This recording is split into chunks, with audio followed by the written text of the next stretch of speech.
Good evening, and welcome back to another weekend live edition of Maddie's Rap with author and storyteller Matt D. Talford. Welcome to those of you that will be joining me live, and welcome to those of you that are watching this video on demand. If you are new, thank you for finding the thumbnail interesting enough to click on, the title interesting enough to click on, and if you are a returning subscriber, if you've been here once, you're new. If you've been here a second time, you're family. So thank you for coming back. We're going to be getting started with this exciting topic in just a few minutes. But before we begin, I'm going to start us off like I always do with some royalty-free reggae music. You're watching Maddie's Rap with author and storyteller Matt D. Talford.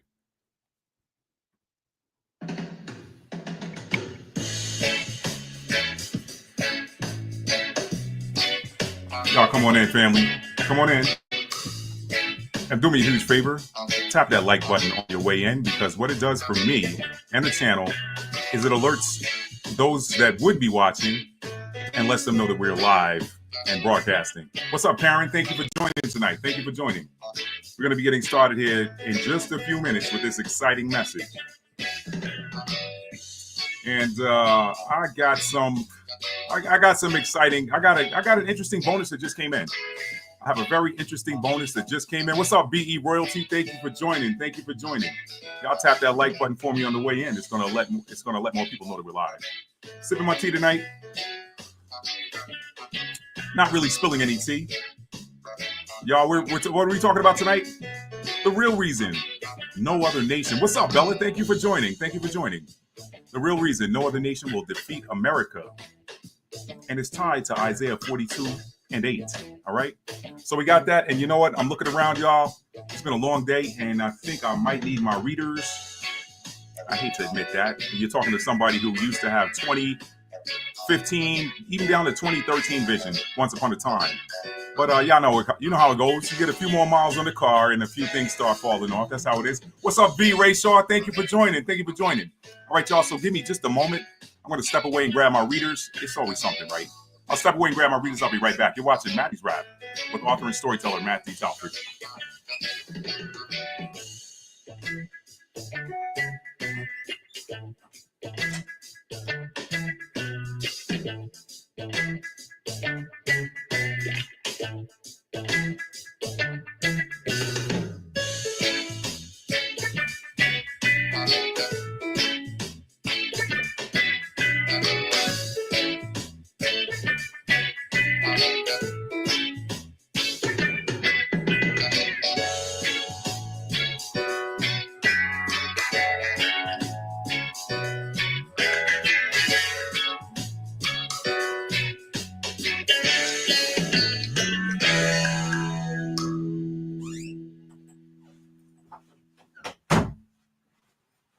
Did you know your skin is the largest organ of your body? Of course. Lightweight moisturization of Old Spice lotion is like treating your skin to a glamorous...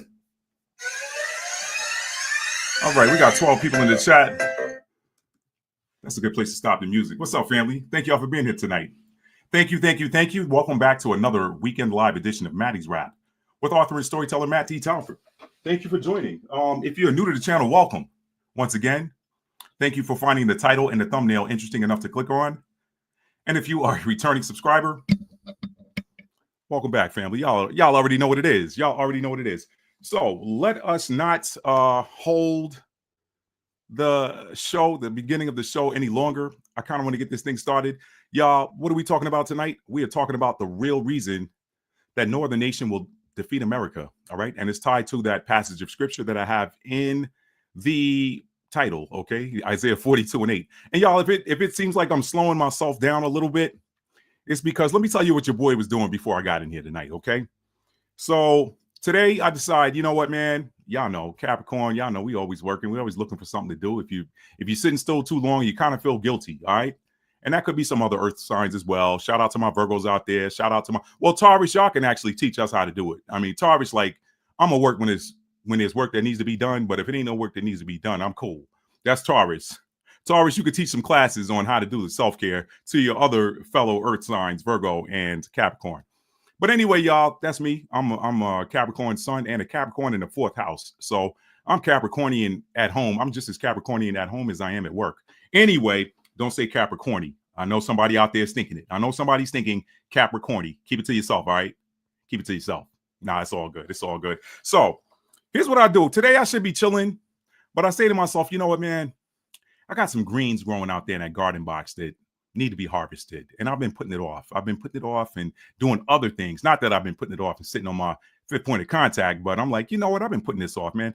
Let me go out here and get these greens and cook some greens today. I feel like cooking some greens today and some turkey wings.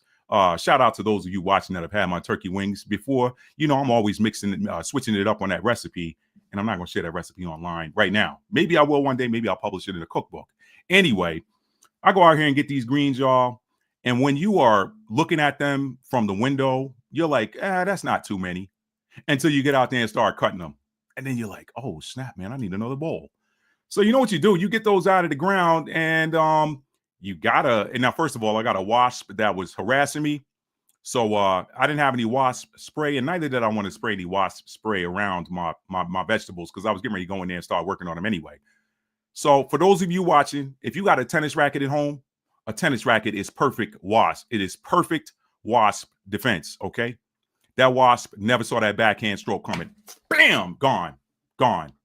And I just got off the tennis court yesterday and lost a close match in the third set tiebreaker. So I was looking for something to take that out on. The wasp had to get it, you know. That might have been the same wasp that stung me last year without me knowing, but he probably wasn't. He's probably a descendant of that one. So I had to go after the descendants. Pay attention, y'all. There might be a message in there for somebody. Might have something to do with what we're talking about tonight. All right. What's up, Shalom, Capri? Shalom. Thank you for joining tonight. Thank you for joining. So, y'all, I took those greens in the house, and y'all know, washing greens is a labor of love. Now, I just told y'all about the Capricorn. The Capricorn gonna work and grind, but I got that Cancer in my moon and Cancer in the South Node, so I do the home thing too. It's just second nature for me. So, y'all, I took them greens in the house. And y'all, I wanted to say I was standing in front of that sink, and I washed my greens twice, sometimes 3 times. It wasn't necessary today, but I washed. Yeah, by the time I got done washing and cutting those greens and putting them in freezer bags and labeling them and putting them in the freezer, first of all, I filled up 4 gallon-sized freezer bags full of greens. So that was a win. That was a huge win. That was abundance. But let me tell you something. What I thought was going to be quick, I ended up, y'all, in front of that sink processing those greens for about 3 hours. Like, where did the time go? Meanwhile, I got my turkey wings in my Instant Pot cooking in that brine that I put them in and all. Yeah, it's been afternoon. It's just been afternoon. So I literally went from that to getting ready for this. And y'all, I'm here. Here I am. So, but I got to tell you again, washing greens is a labor of love. I don't know what it is. For those of you who've never like worked with vegetables or worked with the garden, there's something therapeutic about it. It's just like you working with earth and then washing the greens in water and working with earth and water at the same time. If you got earth and water in your chart, there's something energetic about it, especially when you cut the greens and you start smelling them. That aromatherapy, it just gets down in your body, man. It just does something for you. So me working with those earth elements, the greens, and then working with that water, yeah, that was medicine for me. So if you've never done it, go to the supermarket, buy you some collard greens, whatever kind of greens you want to get. And please wash them thoroughly.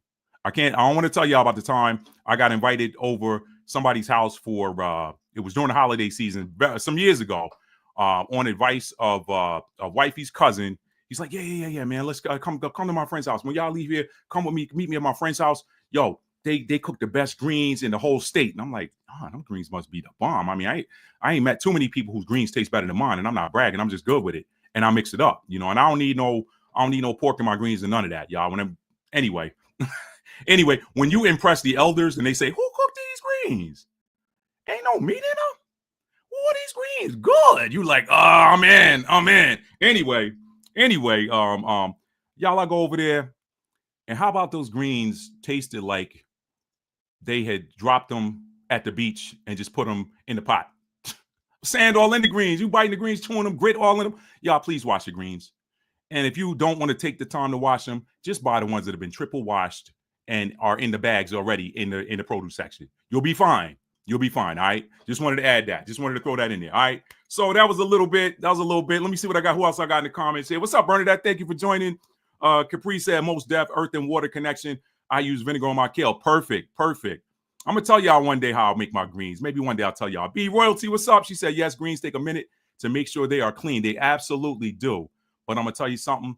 Ain't nothing like fresh greens out of the garden. Nothing like it. Ali Rowe, how are you? What's up, fam? How you doing? Space Elf, harvesting greens is so time consuming, but it is so worth it. Taurus Sun. Okay, so we know. I love my earth. I love my fellow earth elements. I love all my elements. Fire, water, air. I love all y'all. But earth elements, listen, we just understand each other like nobody else does. So now let me do what I always do, y'all. I want to read for you because a lot of people don't read the copy in the description box. So I'm gonna go ahead and do that while I sip my I got some jasmine green tea. I got 2 tea bags in here tonight, y'all. I got jasmine green and some soursop. So soursop is so good for you. I drink the soursop tea.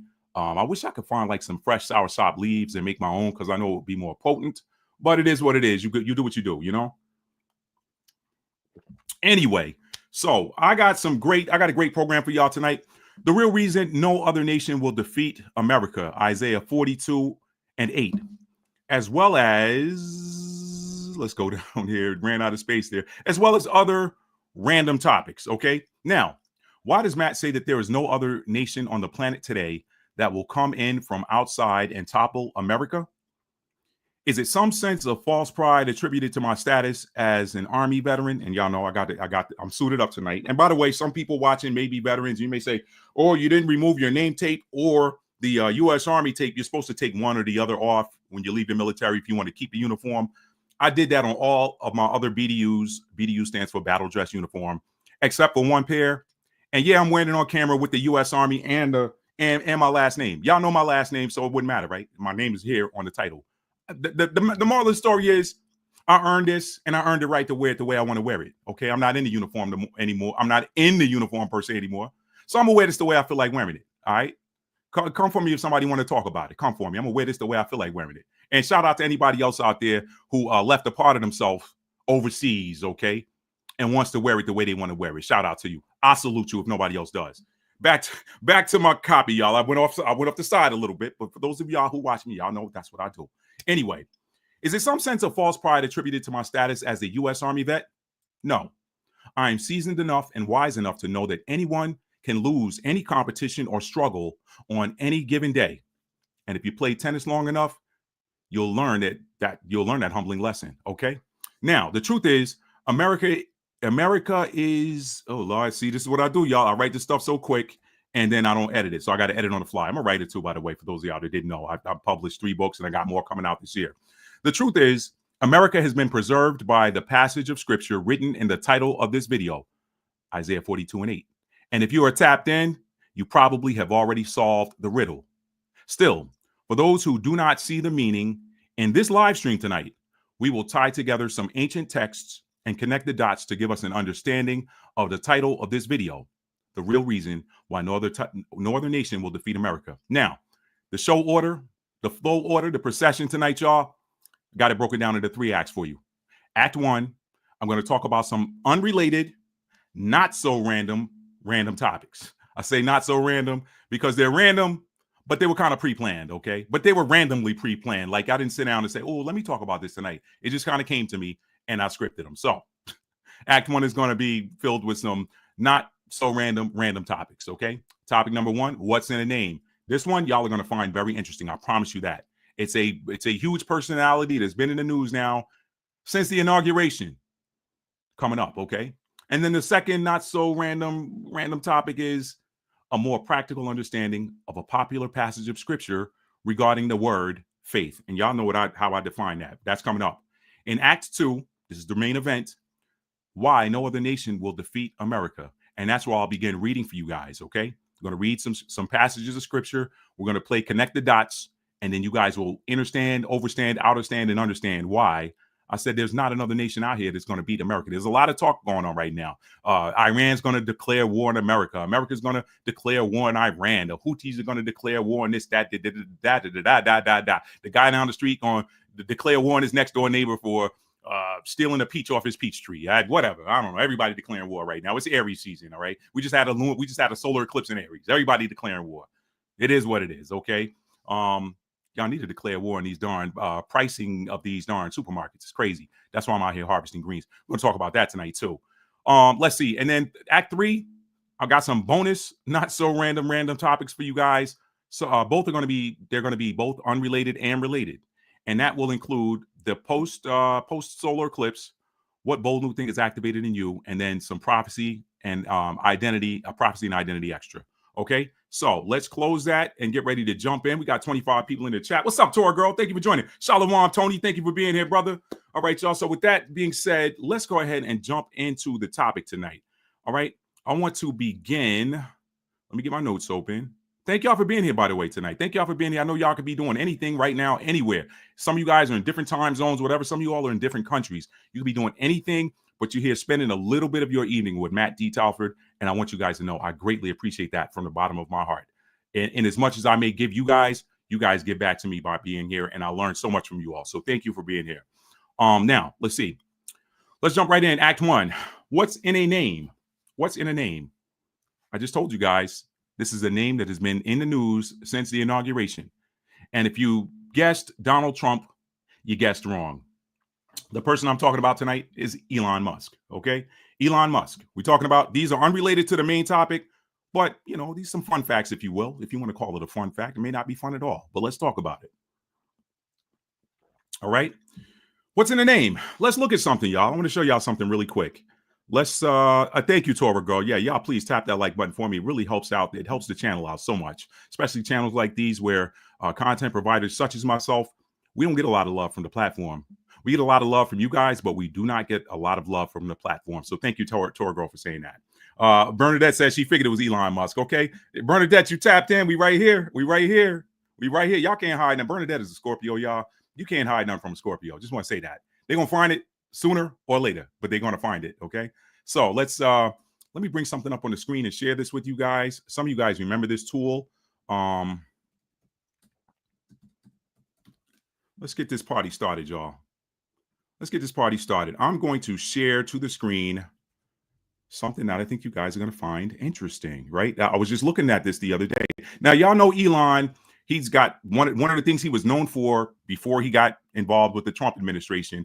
One of the things he was known for, aside from Tesla, was his work with something called Neuralink. Neuralink, okay? Some of y'all put a thumbs up in the chat if you've heard of Neuralink. Pardon me. Neuralink is that chip he wants to put in your brain, so you ain't got to do no work. You want to Google something that you can just think about it, and boom, there it is. That's one of the features of it. I didn't read too much into Neuralink because, frankly, I don't care. Ain't nobody Neuralinking me. All right. Ain't nobody Neuralinking me. If you invite me to do it, I'm not going to do it. If you try to force it on me, well, then you're going to have another problem. And notice I said you going to have a problem. I ain't say we going to have one. You going to have one. Just wanted to say that. But okay, just because it's heard of it. Tony said Muskrat. Let me share this with y'all. Let me share it. Okay. There's some of y'all are familiar with this. Some of y'all wrote the website down. Some of you bookmarked it and you played around with it. But y'all know Elon, Neuralink, keep this in mind, y'all. Neuralink, where does Neuralink go? It goes in the head, okay? It goes in the brain. Y'all check this out. Something I stumbled upon, right? This is the Caballerian name meaning database thing. Y'all can go to it. You see the website there in the title. And my producers helped me out with something. They said, Matt, so some of y'all, I hope I don't disappoint anybody, but what I'll be doing moving forward, rather than what my producing team told me, that is that sometimes people click off of the video to go and look at the links as I put them in the chat. So what I'll be doing moving forward is any links that I've mentioned here, I'll put them in the description box at the video. So that's what I'm going to be doing moving forward. You listen, you want to do, if you want to be successful, and you first of all, if you want to be successful, put a good team around yourself. And secondly, take the advice of your team. Okay. Some stuff is too much for you to do by yourself. And I'm talking to you, Capricorn, because y'all are bad about saying, nah, I got it. I don't need nobody. I can do this by myself. All right. Elon from the Caballerians.com, name meaning database. Elon, check this out, y'all. Let me make it bigger so we can see it. Let me make sure it's showing up on the screen, because sometimes this tool goes black on me and then y'all aren't seeing anything. So I double check it. All right. Elon, name meaning. Your first name, Elon, gives you a desire to please and a friendly nature that could draw you into the sales field. Naturally, selling cars, among other things. Number 2, you appear quite confident outwardly, but you do suffer with lack of confidence at times and draw upon the support and encouragement of others. Is that obvious, y'all? Is it? Can some of you have some of you ascertained that just from watching the guy in interviews? And those of you who are intuitive, have you ever picked up on that? When I saw that second bullet point, I was like, yeah, that's definitely him. Put it in the chat if you just put that in the chat if you've if you picked up on the fact that he could be a little bit have some suffered from some self-esteem issues. Number 3, although you desire to create harmony in your associations, you can be too candid in your expression, especially if you are challenged by others. I told y'all these names mean something, y'all. You embody the energy and the vibration of the meaning of your name. You embody that, okay? Number 4, then you can be quietly stubborn and resist taking advice. Quietly stubborn? Maybe started out that way. He's not quiet anymore. And then number 5, you want to be more expressive, diplomatic, and easygoing, but you feel the limitation in your communication with others, and it creates frustration within you. I'm sure he's worked on that. Now, health analysis. This is interesting. Weaknesses in health show in the senses of the head as well as in various fluid functions of the body. The head. Y'all keep that in mind, all right? We're going to take a step back now and break down his last name. Musk. Okay, your first name, it says first name here, but if it's a male name, just click the male radio button. You can do this as well. For those of you, if you ever want to check your family name, your last name or surname, as some people call it in other countries, click on male and then type in your last name because your family name comes from your father. So that's another way you can check the meaning of your last name. Your first name of Musk makes you spontaneous and versatile, enjoying congenial association, appreciating the finer things of life, and loving to talk and debate. You certainly get that about him. Number 2, you are strong-willed and self-sufficient, not depending on others for encouragement. 3, your desire for independence and freedom means that you seldom tolerate limitations. Is there any question why Trump put him in charge of Doge? And for those of you who don't know what Doge or still don't know what Doge stands for, it stands for Department of Government Efficiency. Donald Trump appointed Elon Musk to head that up. Ties into this third bullet point. Your desire for independence and freedom means that you seldom tolerate limitations, okay? He gave this guy free range to do what he wanted to do in that department. Very interesting. Number 4, although you are naturally happy and generous, you fail to hold friendships because you are inclined to be too dogmatic, argumentative, or sarcastic, all right? And then 5, in an argument, you usually emerge the victor, but at a cost. And then physical weaknesses, health analysis. Physical weaknesses center in the head. Y'all see the link between Neuralink, where Neuralink goes, and this guy, his first and last name? Both of those health analyses talked about head issues. The eyes, ears, teeth, or sinuses could be affected, or you could experience loss of hair. Skin problems such as acne or eczema could also appear. I thought y'all might find that interesting. Space Elf said, crystal clear. Tor Girl said, absolutely. Yep, thumbs up. So y'all already know what it is.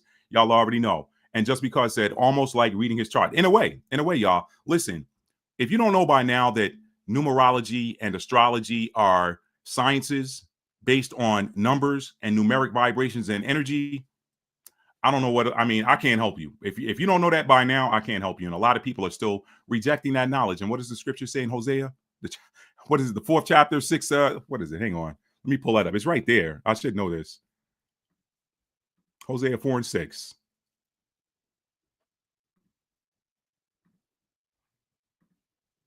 Yeah, let's put this on the screen. We know it. I mean, that's only the name of Bernadette's channel. She's in the chat there, right? My people are destroyed for lack of knowledge. Why? Why are they destroyed for lack of knowledge? Is it because it's not out there? No, it's that second line. Because thou hast rejected knowledge, all right? So if you don't want this knowledge at this point, then you can stay stuck. I can't help you. I can't help you. I don't know anybody else who can. If you don't want the knowledge, I can't help you. I don't know anybody else who can. By the way, I know that this title would probably draw in some people that are not regulars on the channel. Let me explain something to you right now. I am not a Christian. Neither am I religious, okay? Those are labels that I used to wear. I do not wear those labels anymore. I do not own them, okay? Why? Because the Bible itself and the original ancient text from which it was derived are not religious. They're spiritual. They were hijacked by the religious establishment and refashioned into the doctrine of control. The scriptures, the scriptural text, the ancient scripts, they're far older than religion is. They are far older than any of these so-called Abrahamic religions, all right? So let's say that. Now, let's move on. I just wanted you guys to know that before you come for me or say, well, who is this guy? No, I'm not. That's not me. It's not me. If you want Christian, you want pastor, you can turn on online, whatever, YouTube, or you can go visit any church in your town. And I'm not knocking you if you do that. I did that for a long time, but I see what is now, and I'm no longer affiliate with those labels. Okay, just wanted to say that for those of you who are new that hear me quoting scripture and then might look at me sideways if I drop a 4-letter word that's considered adult language, which I don't see the need to right now because I'm not crunk and I'm not on 10. Although some of y'all like to see me on 10. I know some of y'all do like to see me on 10. Anyway, so let's move on, y'all. Let's move on to the next note here. Next, what is the next unrelated, not so random topic? Okay. Let me see. I just got to pop up in the chat there. Just because said historically, Doge was the most important government official in an Italian city-state, for example, Venice and Genoa in the past. Interesting. See, I learned from y'all. Interesting. Very Roman. Might be talking about that tonight too. Okay. So now let's keep this thing moving. What is the real meaning of faith without works is dead? What's the real meaning of that passage of scripture? Okay. And I'm glad I gave that disclaimer up front because here's another scripture. What is the real meaning of faith without works is dead? I told you this is totally unrelated, but somebody needs to hear it. So they're in here. I told you these are not so random topics. Okay. Let's bring that passage of scripture up. That script comes from, or that text comes from James, the second chapter.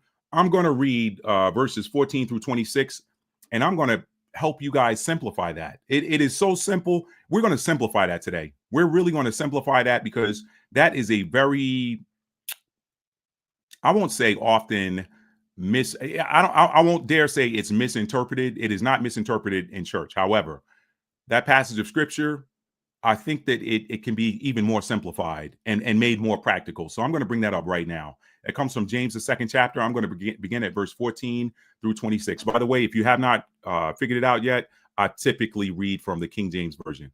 Okay, let's go to James, the second chapter. Thank you all for being here tonight. James chapter 2.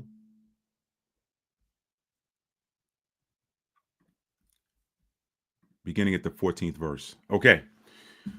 What doth it profit, my brethren? Let me make sure it's sharing. I got to stop and make sure I'm doing that every time. What doth it profit, my brethren, though a man say he hath faith and have not works? Let me stop right here for just a moment. Let me take this off the screen. If y'all remember what Matt always says that faith is, put it in the chat. Okay. I want y'all to put that in the chat. I'm going to read on, and then I'm going to come back to the chat and see if anybody remembers how I always just defined faith on this channel. You know, faith by the religious establishment is defined as hope, or the substance of things that are hoped for. And that's taken from a scripture too, which I feel like was probably a poor interpretation. Inner knowing. Look at Bella. Bella gonna graduate the class valedictorian, y'all. Y'all better catch up with her. Because she's driving a 6-speed manual transmission with a lot of torque. Okay, with a lot of torque. Inner knowing, sight unseen. I know it. I don't need to see it. That's faith. That's how Matt defines it. All right. Thank you, Bella. She hit that up. She hit that quick. All right, let's go. So let me jump back here again in verse 14. I'm going to read straight through 14 through 26. What doth it profit, my brethren, though a man say he hath inner knowing and have not works? Can inner knowing save him? Can faith save him? Verse 15, if a brother or sister be naked and destitute of daily food, and one of you say unto them, depart in peace, be ye warned and filled. Be ye warmed and filled. Notwithstanding, ye give them not those things which are needful to the body. What doth it profit? In other words, if you say to somebody who's naked and is in need of food, you tell them, hey, peace, y'all, deuces. I ain't got nothing for you, but you know what? God bless you. Be warmed and be filled. May you be warmed, may you be clothed, and may you find food. Notwithstanding, you give them not those things which are needful to the body. What doth it profit? What does it profit them? Nothing. You're blessing them or praying for them that they get something when you got it to give and you don't give it to them. That profits them nothing. Verse 17, even so, faith, if it hath not works, is dead, being alone. Verse 18, yea, a man may say, thou hast faith, and I have works. Show me thy faith without works, and I will show you my faith by my works. Thou believest that there is one God, thou doest well. The devils also believe and tremble. But wilt thou know, O vain man, that faith without works is dead? Was not Abraham our father justified by works when he had offered Isaac his son upon the altar? Seest thou how faith wrought with his works, and by works was faith made perfect? And the scripture was fulfilled, which saith, Abraham believed God, and it was imputed unto him for righteousness, and he was called the friend of God. You see then how that by works a man is justified, and not by faith only. Okay, that did I say through 24? Did I say through 26? Through 26. Let me keep going. Verse 25, likewise also was not Rahab the harlot justified by works when she had received the messengers and had sent them out another way? For as the body without the spirit is dead, so faith without works is dead also. Faith without works is dead. We hear that a lot, right? That's a very common passage of scripture in Christianity. I can't speak for well, I wouldn't say it's popular in Judaism, because that's a New Testament passage and they don't use the New Testament, as far as I understand, in Judaism. So I understand some messianic. Well, that's not even Judaism. That's not Judaism. That's pretty much and see the confusion there, y'all. I just confused myself. It's like you can be Jewish by the religion, or you can be Jewish by the lineage or bloodline, so-called Jewish by the lineage or bloodline, and not be a practicing Jew, not practice Judaism, but be Jewish and practice Christianity. Y'all see? Anyway, I'm not going there. That's a whole nother. Anyway, God is not the author of confusion. Isn't that written somewhere? That's just a side note. Let's simplify this thing. Faith without works is dead. I just read to you the passage that came from, James chapter 2, verses 14 through 26. It's real simple. When you understand the true meaning of the word faith, and that it is not related to hope. Hope is something in and of itself. You hope when you don't know. Faith is knowing. All right. If I go buy a scratch off and hope my $2 scratch off is going to hit for $50, that's not faith. That's hope. Man, I got faith that I'm a give me a quarter, somebody. I got faith that this scratch off going to hit. Sorry, try again. What happened with that faith? That faith didn't bring you anything, did it? You didn't have faith. You were hoping. Okay. If you had faith, you probably would have put it in. You probably would have put it in another means of $50, not buying the scratch off. All right. But anyway, my point is, it's real simple.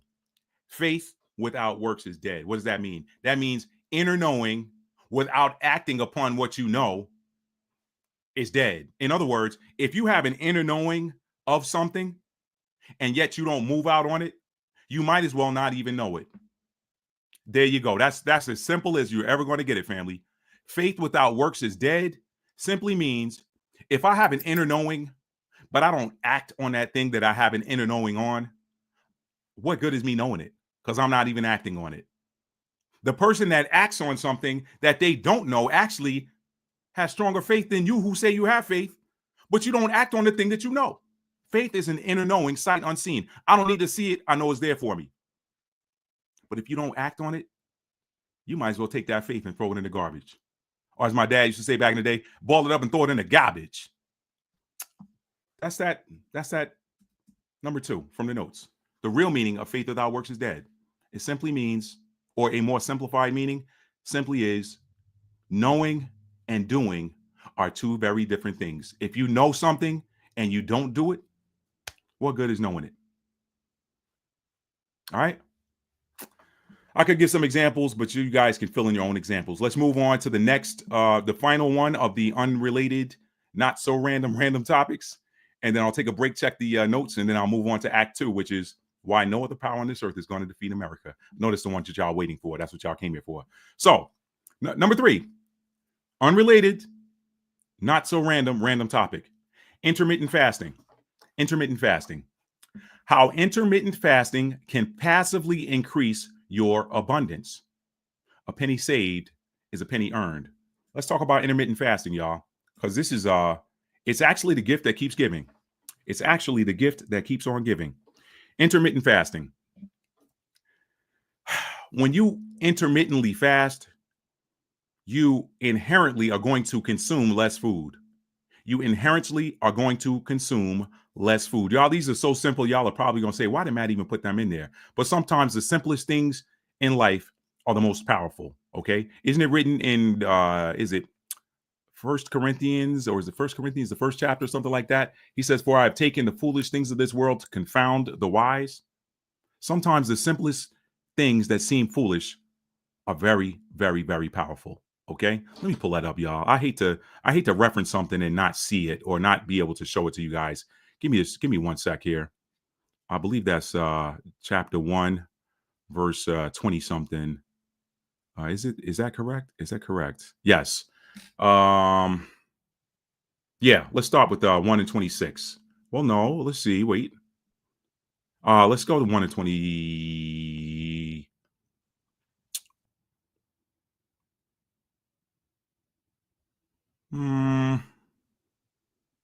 Yeah, let's start with 1 and okay, let's start with Corinthians chapter 1 verse. This is an add-in, y'all. This just came to me. I wasn't planning on reading this passage of scripture tonight, but you know what? I guess there's a reason I had to see it. I had to say it. Okay, we're going to read chapter 1 Corinthians chapter 1 verses 20 through 27. Let's just read that really quickly. All right. Hope you guys are learning something tonight. You know, when you come here on Maddie's Rap, you're going to leave with some knowledge that you may or may not have had before you came here. So, and if you had it before you came here, at least you will have been entertained for however long I'm on this live. So let's bring this up, because that's what I do over here, y'all. Entertain, educate, uplift, inspire. That's what I do. All right. 1 Corinthians chapter 1, verse 20. Where is the wise? Where is the scribe? Where is the disputer of this world? Have not God made foolish the wisdom of this world? For after that, in the wisdom of God, the world by wisdom knew not God. It pleased God by the foolishness of preaching to save them or preserve them or rescue them, because saved ain't church salvation like they put it out there. That's, anyway, we ain't even going there tonight. It pleased God by the foolishness of preaching to save them that believe. For the Jews require a sign. Man, nah, you got to show me, man. Y'all know who them originals were. I mean, y'all see them today. They just don't carry that name because somebody took it. For the Jews require a sign. Man, nah, man, I ain't believing nothing, man. If you can't show it to me, man, I ain't. Man, look here, player. I hear you, man. But man, look here, man. If you can't show me, man, I ain't believing it, man. Man, it ain't even real, man. Man, if you can't show that thing to me, man. That's what we talking about right there. Y'all, some of y'all, anyway. For the Jews require a sign, and the Greeks seek after wisdom. But we preach Christ, the man whose name wasn't Christ, crucified, unto the Jews a stumbling block, and unto the Greeks foolishness. Man, that didn't happen. But unto them which are called, both Jews and Greeks, Christ, the power of God and the wisdom of God. Because the foolishness of God, this is the part I like, is wiser than men. And the weakness of God is stronger than men. The weakness of the Almighty, the weakness of the Most High, the weakness of the universal I am presence is stronger than men. For ye, I hate the word God because sometimes it lends itself to religion, and won't do religion over here, but I'm gonna read it the way it's written. Okay, verse 25 again, because the foolishness of God is wiser than men, and the weakness of God is stronger than men. For ye see your calling, brethren, how that not many wise men in the flesh, not many mighty, not many noble are called. How about that? Chosen ones. Okay, I'm gonna say that again. For ye see your calling, brethren, how that not many wise men after the flesh, not many mighty, not many noble are called. Not many mighty powerful soldiers, not many generals, not many of the nobility, not many of these professors and scholars are called by the Most High. But God hath chosen the foolish things of the world to confound means confuse, confound the wise. And God hath chosen the weak things of the world to confound the things which are mighty. God has chosen the foolish things of the world to confound the wise. He ain't calling some of these university professors that argue with people and say, well, show me your scholarly research. Well, if it's not scholarly research, if it's just in the Bible, then it's not real. Yeah? Okay, well, where's your scholarly research? It's right here. I got it at this accredited university of that. Okay, so what you're telling me then is that the knowledge that you gained at this scholarly institution of higher learning is legit because you read it in a book. But the knowledge that I have, that I read in the book, is no good. Well, I mean, well, yours is just religion and mine is scholarly research. Did you write the scholarly research that you're reading? Well, no, but it was okay. So you're reading something that somebody else wrote, that somebody else could have been their concept of things, or their concept of reality, or their observation, or just what they believe to be true. And because it was published and put forth by a university, it's legit. But this other one ain't legit. Ain't that kind of Matthew, the 7th chapter? Judge not that you be not judged, because you're going to be measured by the same thing. The foolish things of this world to confuse the wise. Don't call this man over here foolish because he believes something that was presented by the religious establishment, who hijacked it, by the way, okay, and refashioned it into the doctrine of control. But he's reading it, well, somebody else wrote that, and we can't even, well, guess what you learned, you if you didn't write it, you learned something that somebody else put forth too. So you know better. Go sit down. Thank you. Now let me move along. I know I took y'all down the side road. So let me come back, y'all. Let me get you back in the neighborhood. How intermittent fasting can passively increase your abundance. Okay, a penny saved is a penny earned. It's real simple, y'all. It's real simple. When you intermittent fast, you're going to do two things. Number one, it's going to help your body. Why? Because there is research. Believe it or not, you can go look that up, and it ain't in the Bible. There's some other research that you can actually prove on yourself. I've done it a number of times, that suggests that when you fast, the longer you fast, the more your body breaks down tissue that is unhealthy. When you eat food, your body begins burning that food for fuel. When it runs out of food, in other words, when it has burned up all the food, and then you're ready to discard the ash, the acid ash or the alkaline ash, based on what you ate. Okay, that's a whole nother lesson. I'm not even gonna get into that today. When you get ready to release that ash, either via your kidneys or via your ash, sorry, y'all, couldn't help it. When you get ready to release the ash, just like when you burn a cigarette or you burn some debris in the yard, you burn some wood, you burn some charcoal, it leaves ash. Your body does the same thing. So that stuff that you go and release, that's really ash. It's just got water mixed with it. If you mix some water with ash, the ashes in your fire pit or whatever, it's going to look very similar. See how I did that? Y'all pay attention. Your body consumes, it burns it for fuel, and it releases the ash. But guess what? Once you've burned that food and released that ash, release that urine or whatever, now your body starts burning fats. Once it has burned the fat, it starts to burn damaged tissue and use that for food. That is the body's biological process. When people die of starvation, the body had nothing else to burn, so it started burning itself. That's what happens. That's why you see people look like skin and bones. The body starts burning the muscle. I got nothing else to eat. I got to burn the muscle. That's how that works, y'all. But intermittent fasting allows your body to heal, because once you burned through the food, once you burned it through the fat, it starts to burn diseased tissue. Okay, it starts to burn damaged tissue. Why? The body's intelligent. It is intelligently designed. It knows that, hey, this damaged tissue in here is not serving me anyway, so I can use that for fuel. Okay, so that is why lately a lot of the soreness I've had in my joints, my knees, my ankles and stuff from playing tennis is like gone. It's like I'm running faster on the tennis court. I'm like, wow, all I did was intermittent fast for less than a week. So that's the health benefit of intermittent fasting. But how does it passively increase your abundance? I got it in parentheses. A penny saved is a penny earned. When you are intermittently fasting, you're eating less food. So guess what? The less food you eat, the less food you have to buy. The less food you have to buy at the end of the month, that's the more money you have in your coffers. Why? Because simply something as simple as not eating all the time. How about that? How about that? And so I'm scratching my head and I'm like, I knew this stuff. Why did I stop doing this? But y'all know you gotta respect your body. You gotta respect the seasons of life we go through. Sometimes, you go through different things and food becomes your friend and you eat because it is comforting or whatever. Allow yourself to be. Okay? But I just wanted to share that with you guys. Intermittent fasting can actually passively increase your abundance. And guess what? Once you get into that abundance mindset and you start to see abundance, you increase your abundance. So by passively increasing your abundance by intermittent fasting, you will begin to activate your active abundance. How does that work? It is because you are in now the frequency of abundance simply by noticing that you have more. The more where attention goes, energy flows. So when you see abundance, you're going to see more abundance. When you see lack, you're going to see more lack.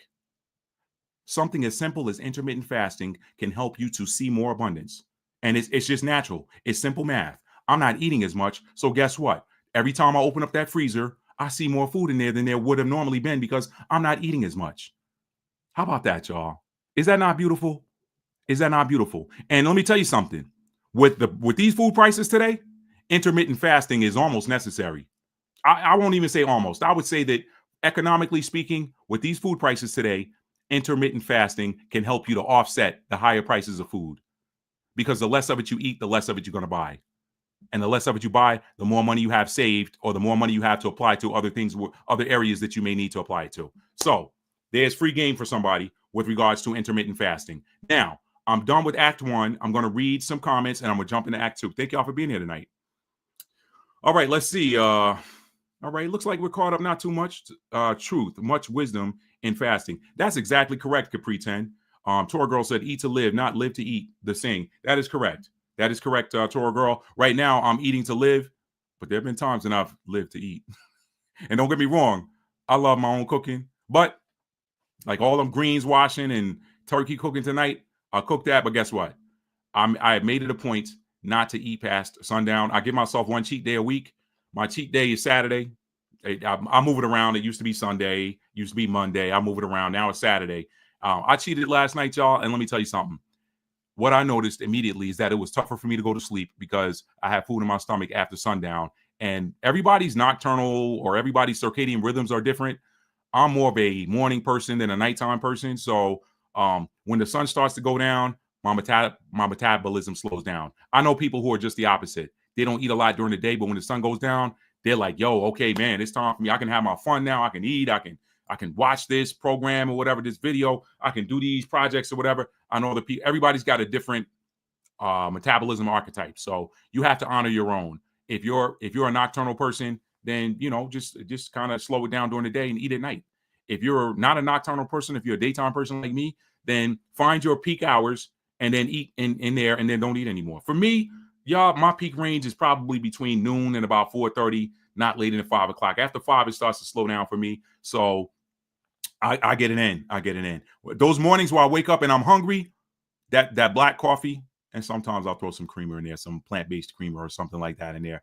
But for the most part, morning time, if I'm hungry and I'm like, okay, I gotta curb this appetite, then the coffee works for me. Sometimes green tea, but the caffeine helps to suppress the appetite. So that's free game. Hopefully you guys will see that. I'm telling you, when you get in the mindset of abundance, abundance flows more easily to you. But for it to flow easily to you, you have to see it. The more you see abundance, the more you're going to see abundance. The more you see lack, the more you're going to see lack. All right? I don't look at lack. I say I have. I lack nothing. I have. All right? That's free game for somebody. So let's move on now to the Act 2. Why no other power on this earth is going to defeat America. All right, y'all. I'm gonna give it to you. And this may be, some of y'all may have already figured it out because I put a clue in the title. It's Isaiah 42:8. But for those of y'all that have not figured it out, I'm going to break it down right now. So first, let me begin by setting the table. Y'all know I like to set the table before we eat. All right, we'll set the table, get it nice and pretty. Let's first talk about this. Y'all know how I always say, or how I often say, that names hold vibrations, and you can begin to pick up on similarities in excuse me, in sound vibrations. Hang on just a sec. You can pick up on similarities in sound vibrations, okay? Now, one of them is, for example, I did a video years ago, and y'all can still find this on my channel, Tarot versus Torah. I broke that down for you, showed you how they're very similar vibrations, and when you break down the meanings of the two, they're very similar. They're very similar, but one is branded as evil. The other one is branded as good. The other one's branded as holy. One is religious. One is esoteric. One is religious. One is righteous. The other one is wicked or whatever, but they're the same vibration. I broke that down. If y'all want to see it, go search my channel for Tarot versus Torah. Okay. No links to my producers that watch, that help me out, my team. I'm not putting the link in there. Let's do this. That's the title of the video. Y'all can pop that into my just go when this video's over, go to my channel on YouTube and type that in. After type in Tarot versus Torah, Matt D. Talford. Do that. I didn't put it in there the right way, but it is what it is. So anyway, what we find is that when we start to play around and listen to these different words and these different names, even though in the English language by many is called the language of spells. Okay, it's called the language of spells, and that's for a reason. What are spells? Spells are words. When someone casts a spell, what they're doing, they simply is saying some words to get you to think or get your mind framed a certain way. All words are spells. Okay. Gospel is a play on God spell. What is the God spell? The God spell is the one that breaks all lower spells. All low vibrational spells are broken by the God spell. This is why these individuals in the ancient times were persecuted for traveling around and preaching the God spell. Now, what is preaching, y'all? Let's talk about how wordplay is, or what wordplay is. Preaching, if you think about it, is a mashup of the words prophet, like a preacher. Let's take preacher. Preacher is a mashup of prophet and teacher. Preacher, prophet, and teacher. You take the first two letters from prophet, and then you drop the T from teacher, and you take those two letters from prophet and put them over there where you drop that T, and you got preacher. It is a mashup of the word prophet and teacher. These original preachers were prophets and teachers. They prophesied. What is prophecy? Prophecy is simply someone giving you the word that is given to them by the Creator, by the divine. By the divine.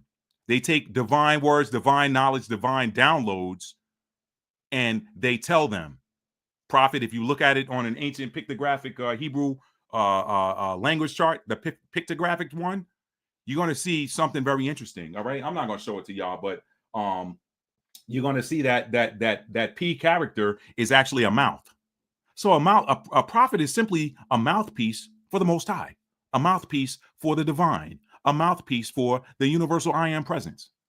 And then a teacher, we know what teachers do. Teachers teach. So the real preachers were persecuted. They were persecuted because they were teaching people these things. They were preaching the God spell, the spell that broke all of the other chains. Okay. The spells that were breaking people out of prison. Now, let me get off that soapbox. So, let's get back to this wordplay. So with that in mind, y'all, check this out. And we're going to be talking about this tonight. Esau. Let's hey, what's up there, Maya? How you doing? How you doing? And what's up, Anye? What's up? Here we go. Esau. All right. Now let's put something else in here. I'm gonna let y'all look at that for just a minute, because this was mind-blowing when I saw this, but I'm setting the table now before we get into the real reason all the nation will defeat America. This plays in. Esau, USA. If you take that U sound and make it oo and pronounce that instead of USA, you pronounce it USA. You see how close USA and Esau are in sound and sound vibration? USA, Esau, USA and Esau, USA and Esau. Y'all pay attention. Pay attention. Wordplay. Wordplay, family. Wordplay. So there's a very peculiar parallel, very peculiar sound vibrational link between Esau and USA, United States of America. I don't even think that was done intentionally by the so-called creators of this republic. I don't even think that was done intentionally. But sometimes the Most High will send you a strong delusion and have you doing exactly what it is that he wants you to do, so that somebody in a later generation can come along and pick up this divine download and share it with the people. Hey, wait a minute. There's a similar vibrational sound between Esau and USA. Just wanted to throw that out there. Now, let me begin. I'm going to move on. Let me read the story of Esau defeating Nimrod. This plays in, y'all. I'm setting the table. I'm still setting the table. I got the tablecloth on it. I'm getting ready to put the dishes on there, and then I'm going to bring the food and the drink out, okay? Let me continue setting the table. I am now going to read for you the story of Esau defeating Nimrod. And this comes from the book of Jasher. I'm going to bring this up in the Sacred Text website. Give me just a moment to pull it up.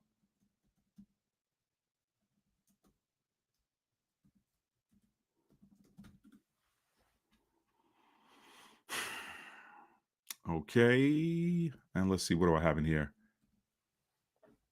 All right.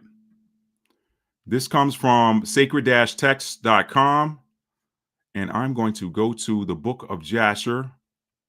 And I'm going to begin at chapter 26. And Lord, this is so small, y'all. I almost want to copy this and put this into something that's going to make this print bigger, because I know I'm going to have to do a lot of scrolling for y'all to see this. But you know what? I'll just leave it here. I'll leave it here. Gee whiz. Huh.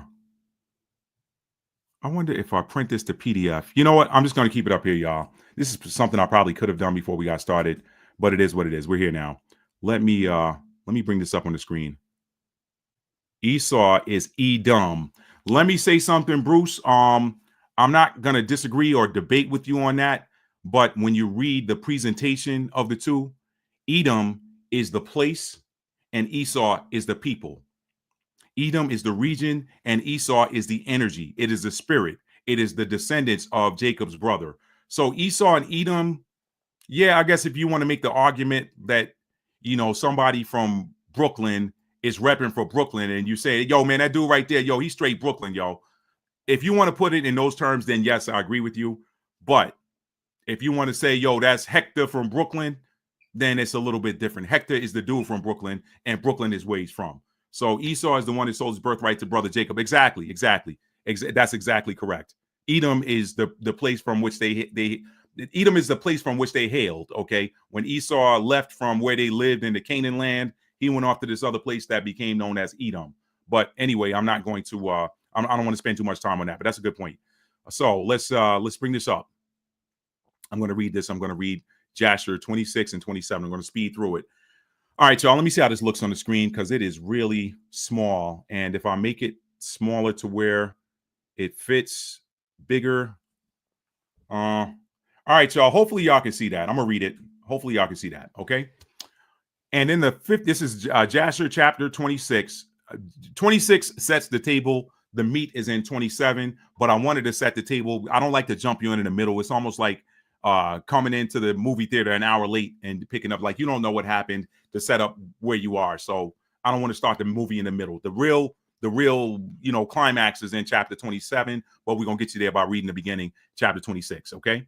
And in the 59th year of the life of Isaac, the son of Abraham, Rebekah, his wife, was still barren in those days.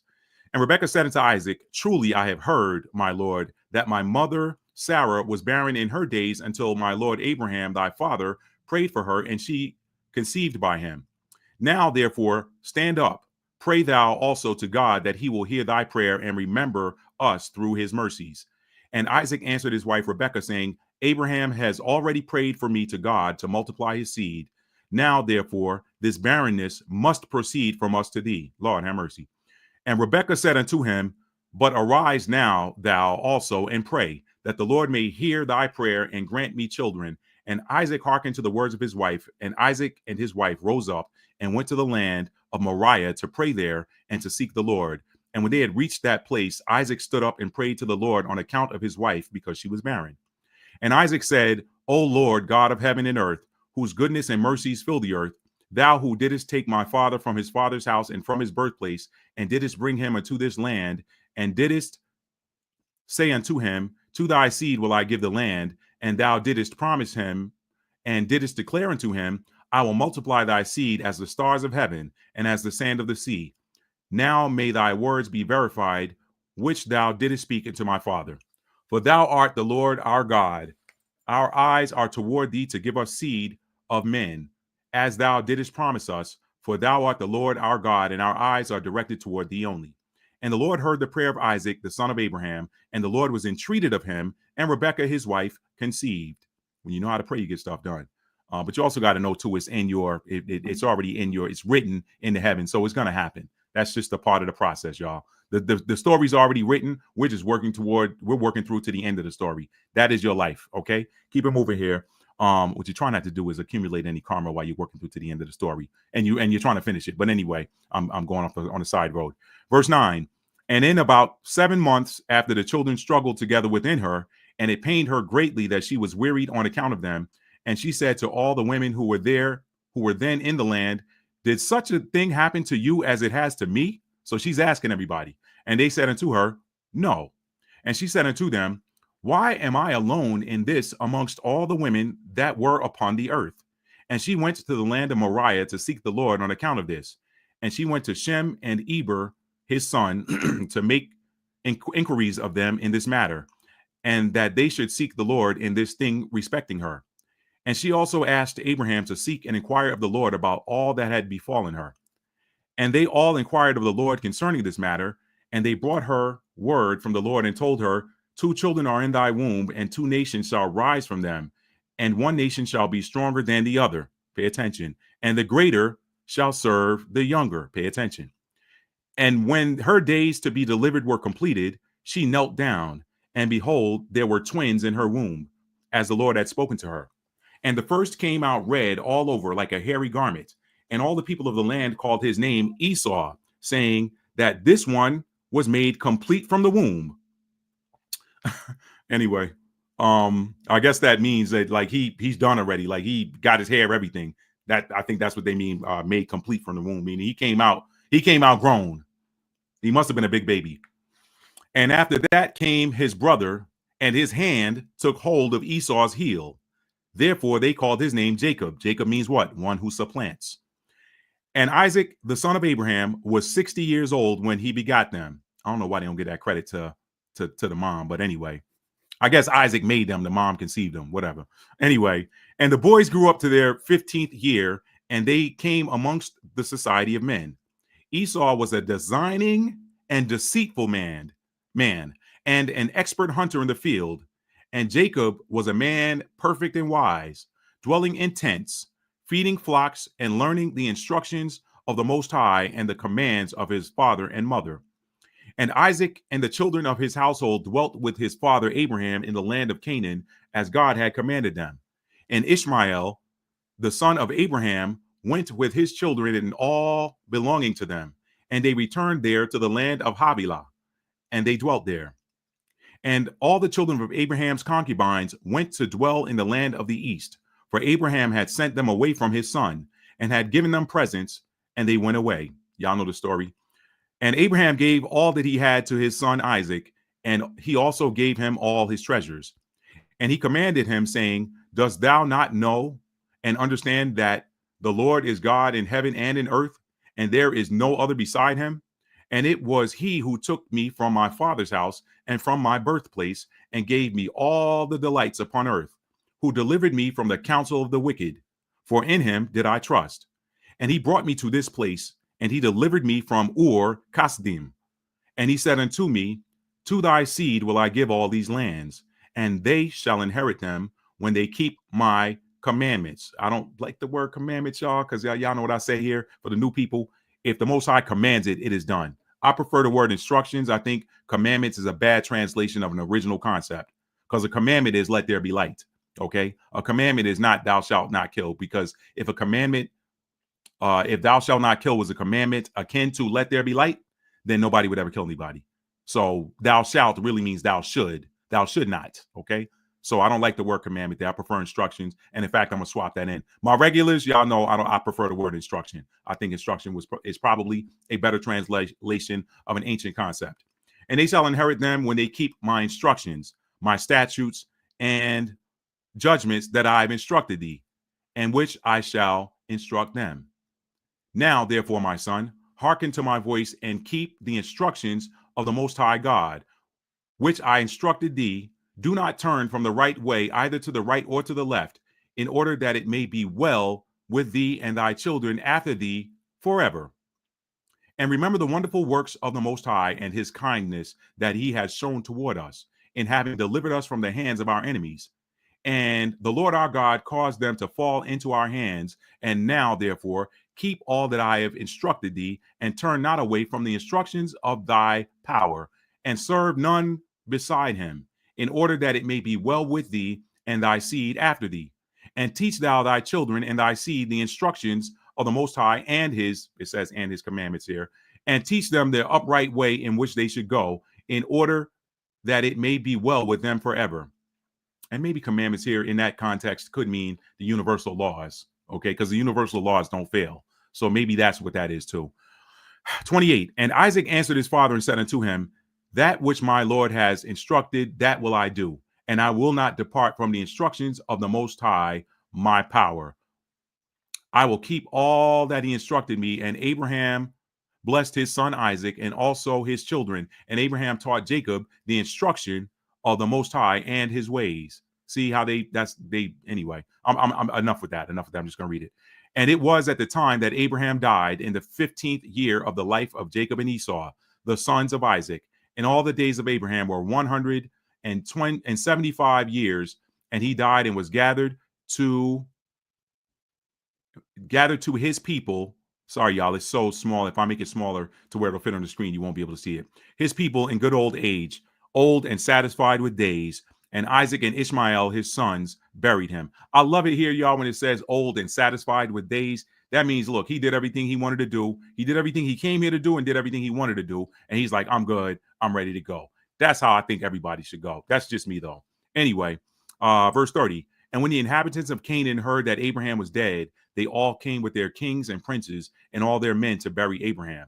And all the inhabitants of the land of Haran and all the families of the house of Abraham and all the princes and grandees and the sons of Abraham by the concubines all came when they heard of Abraham's death. And they requited Abraham kindness and comforted Isaac his son.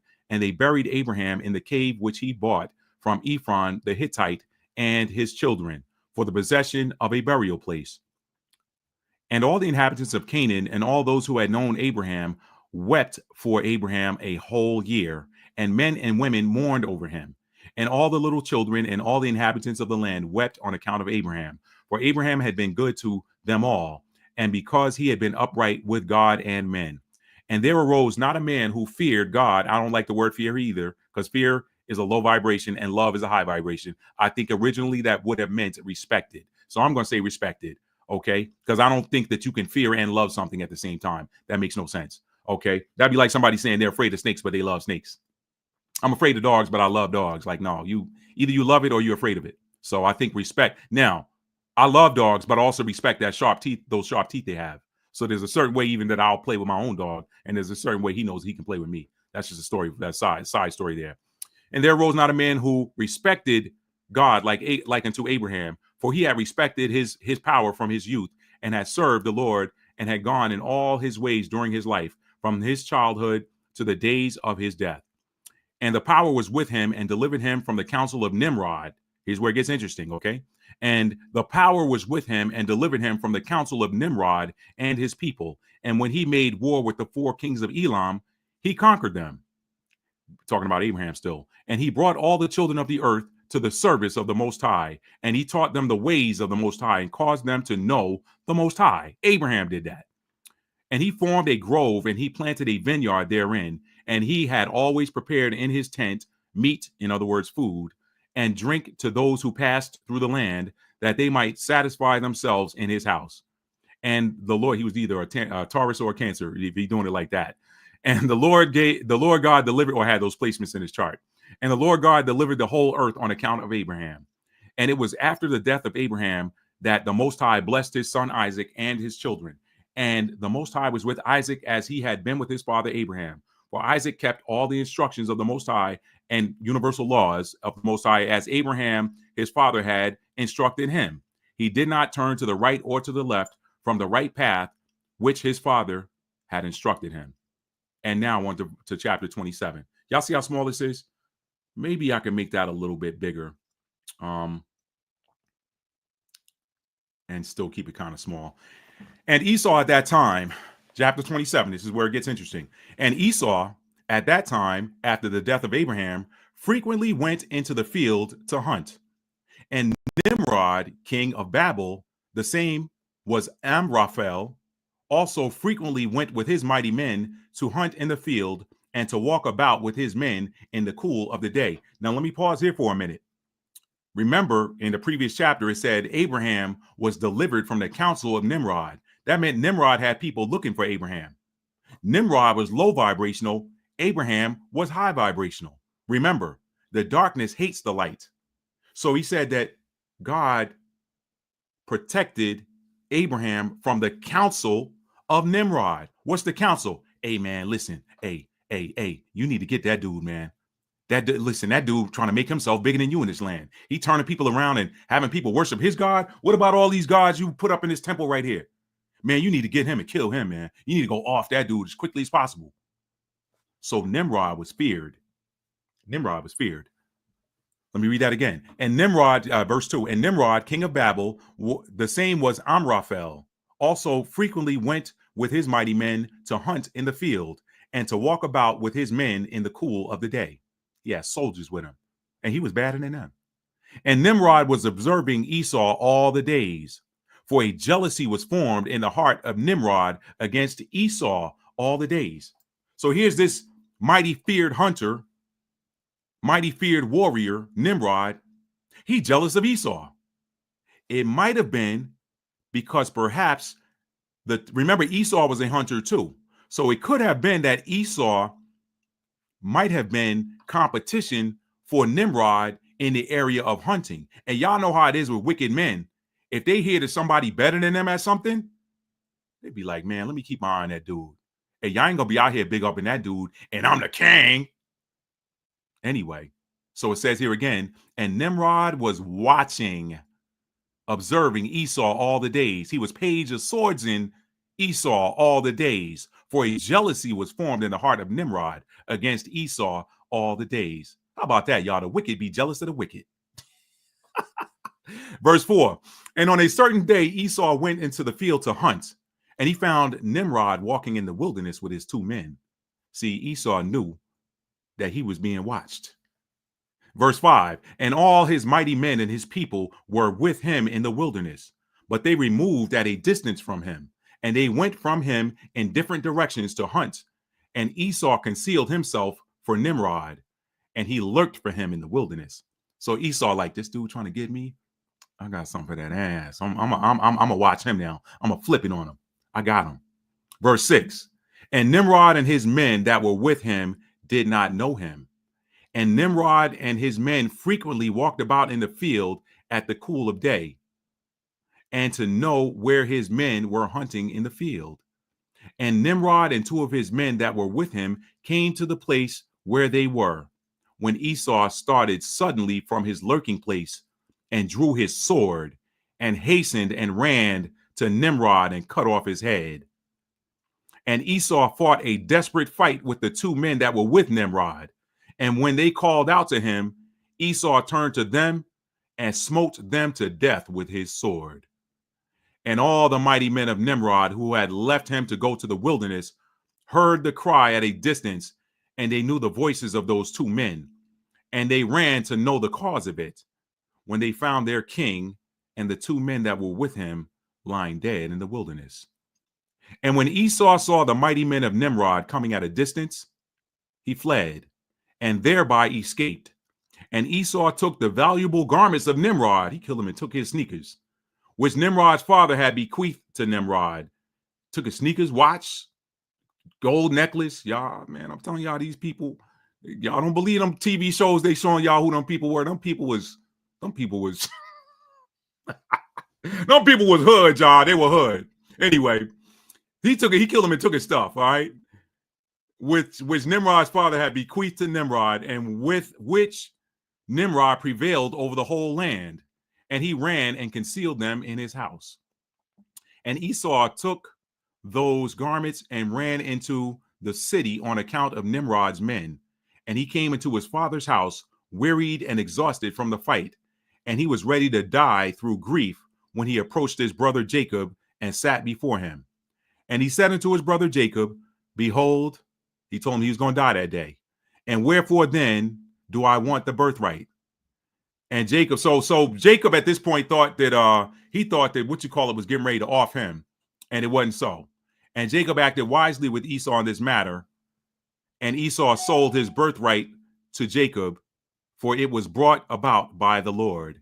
And Esau's portion in the cave of the field of Machpelah, which Abraham had bought from the children of Heth for the possession of a burial ground, Esau also sold to Jacob.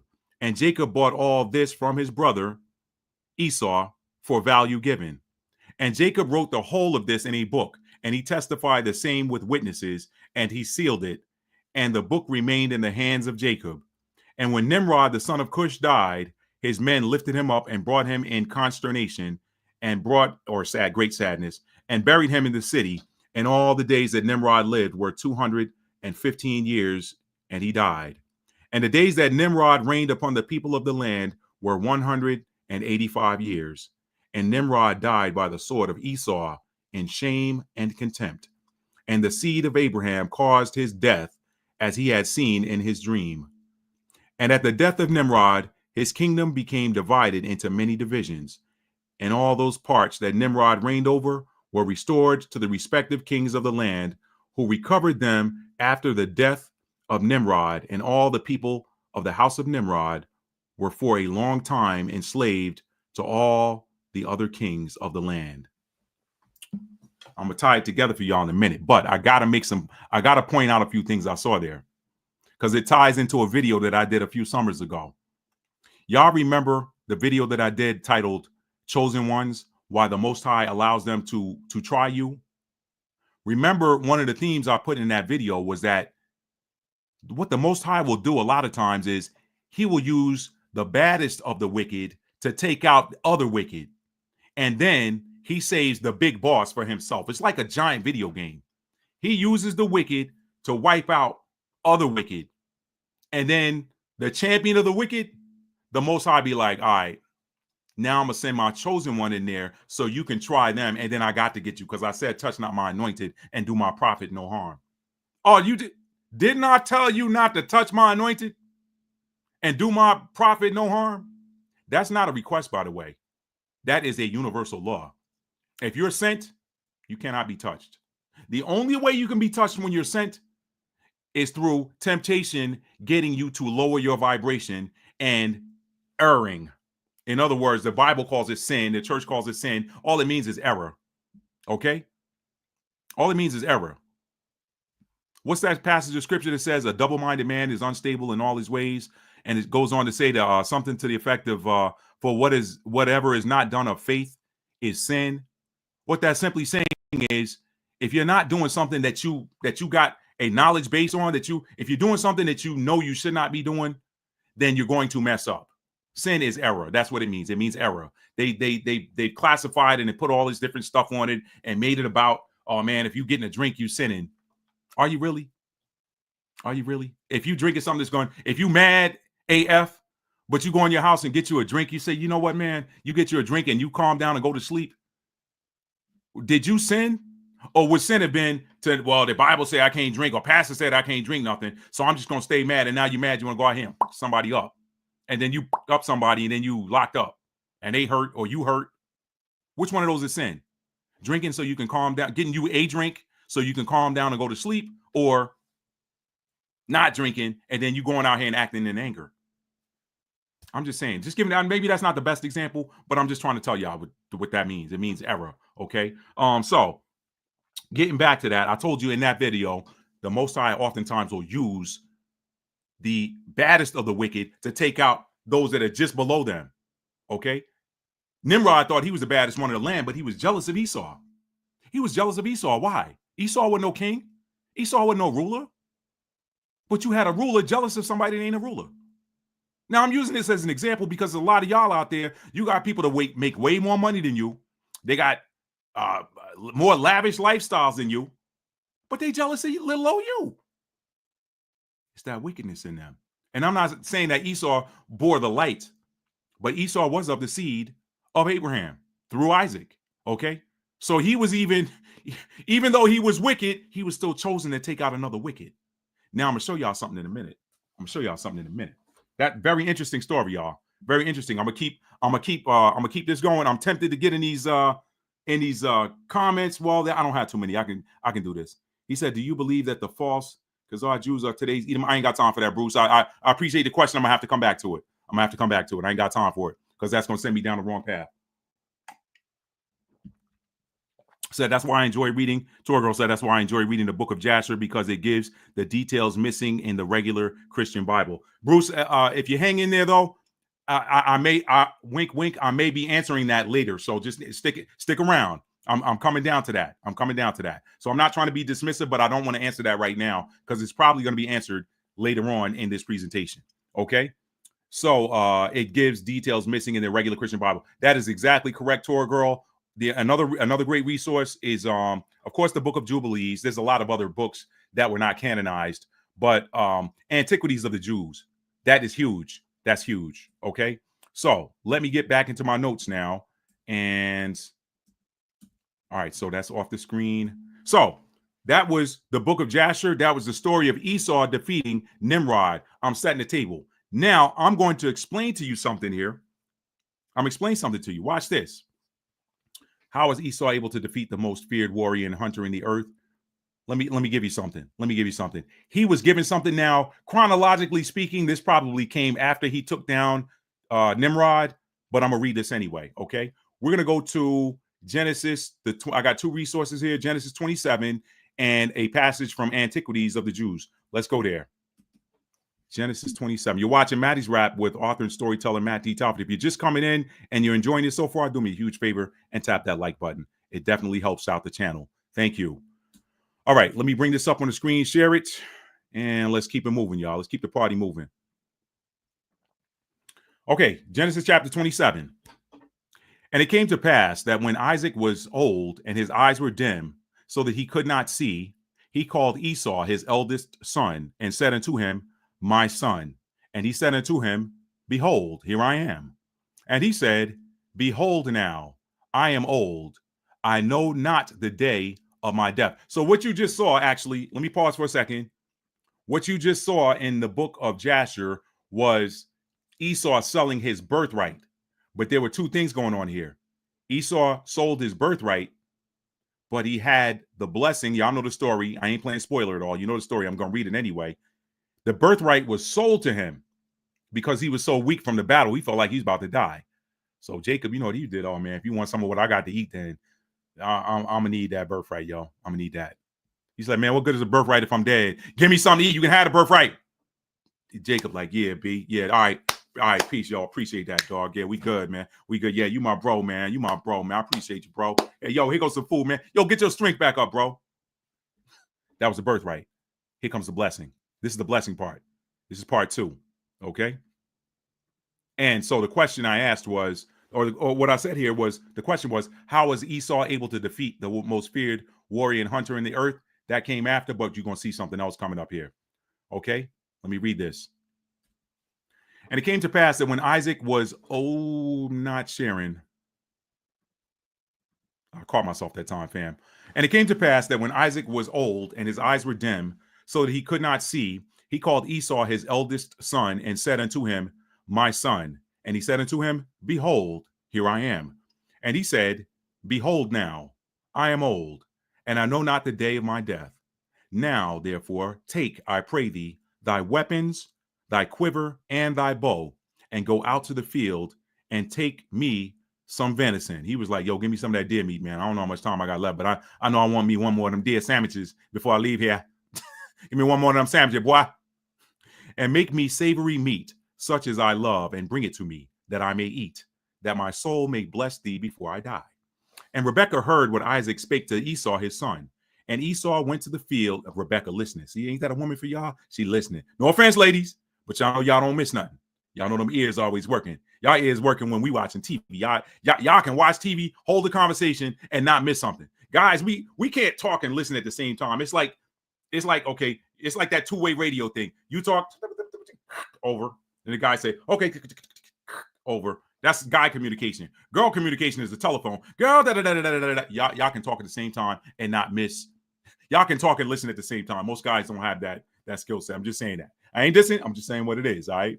So anyway, Rebekah heard him. Rebekah heard what was going on there. Verse 5 again. And Rebekah heard when Isaac spake to Esau his son, and Esau went to the field to hunt for venison and to bring it.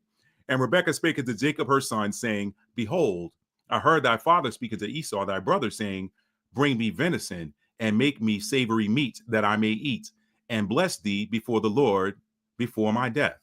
Now, therefore, my son, obey my voice according to that which I instruct thee. Go now to the flock and fetch me from thence 2 good kids of the goats, and I will make them savory meat for thy father, such as he loveth. Now, y'all, let me say this here. Let me pause. I'm going to come back to verse 10.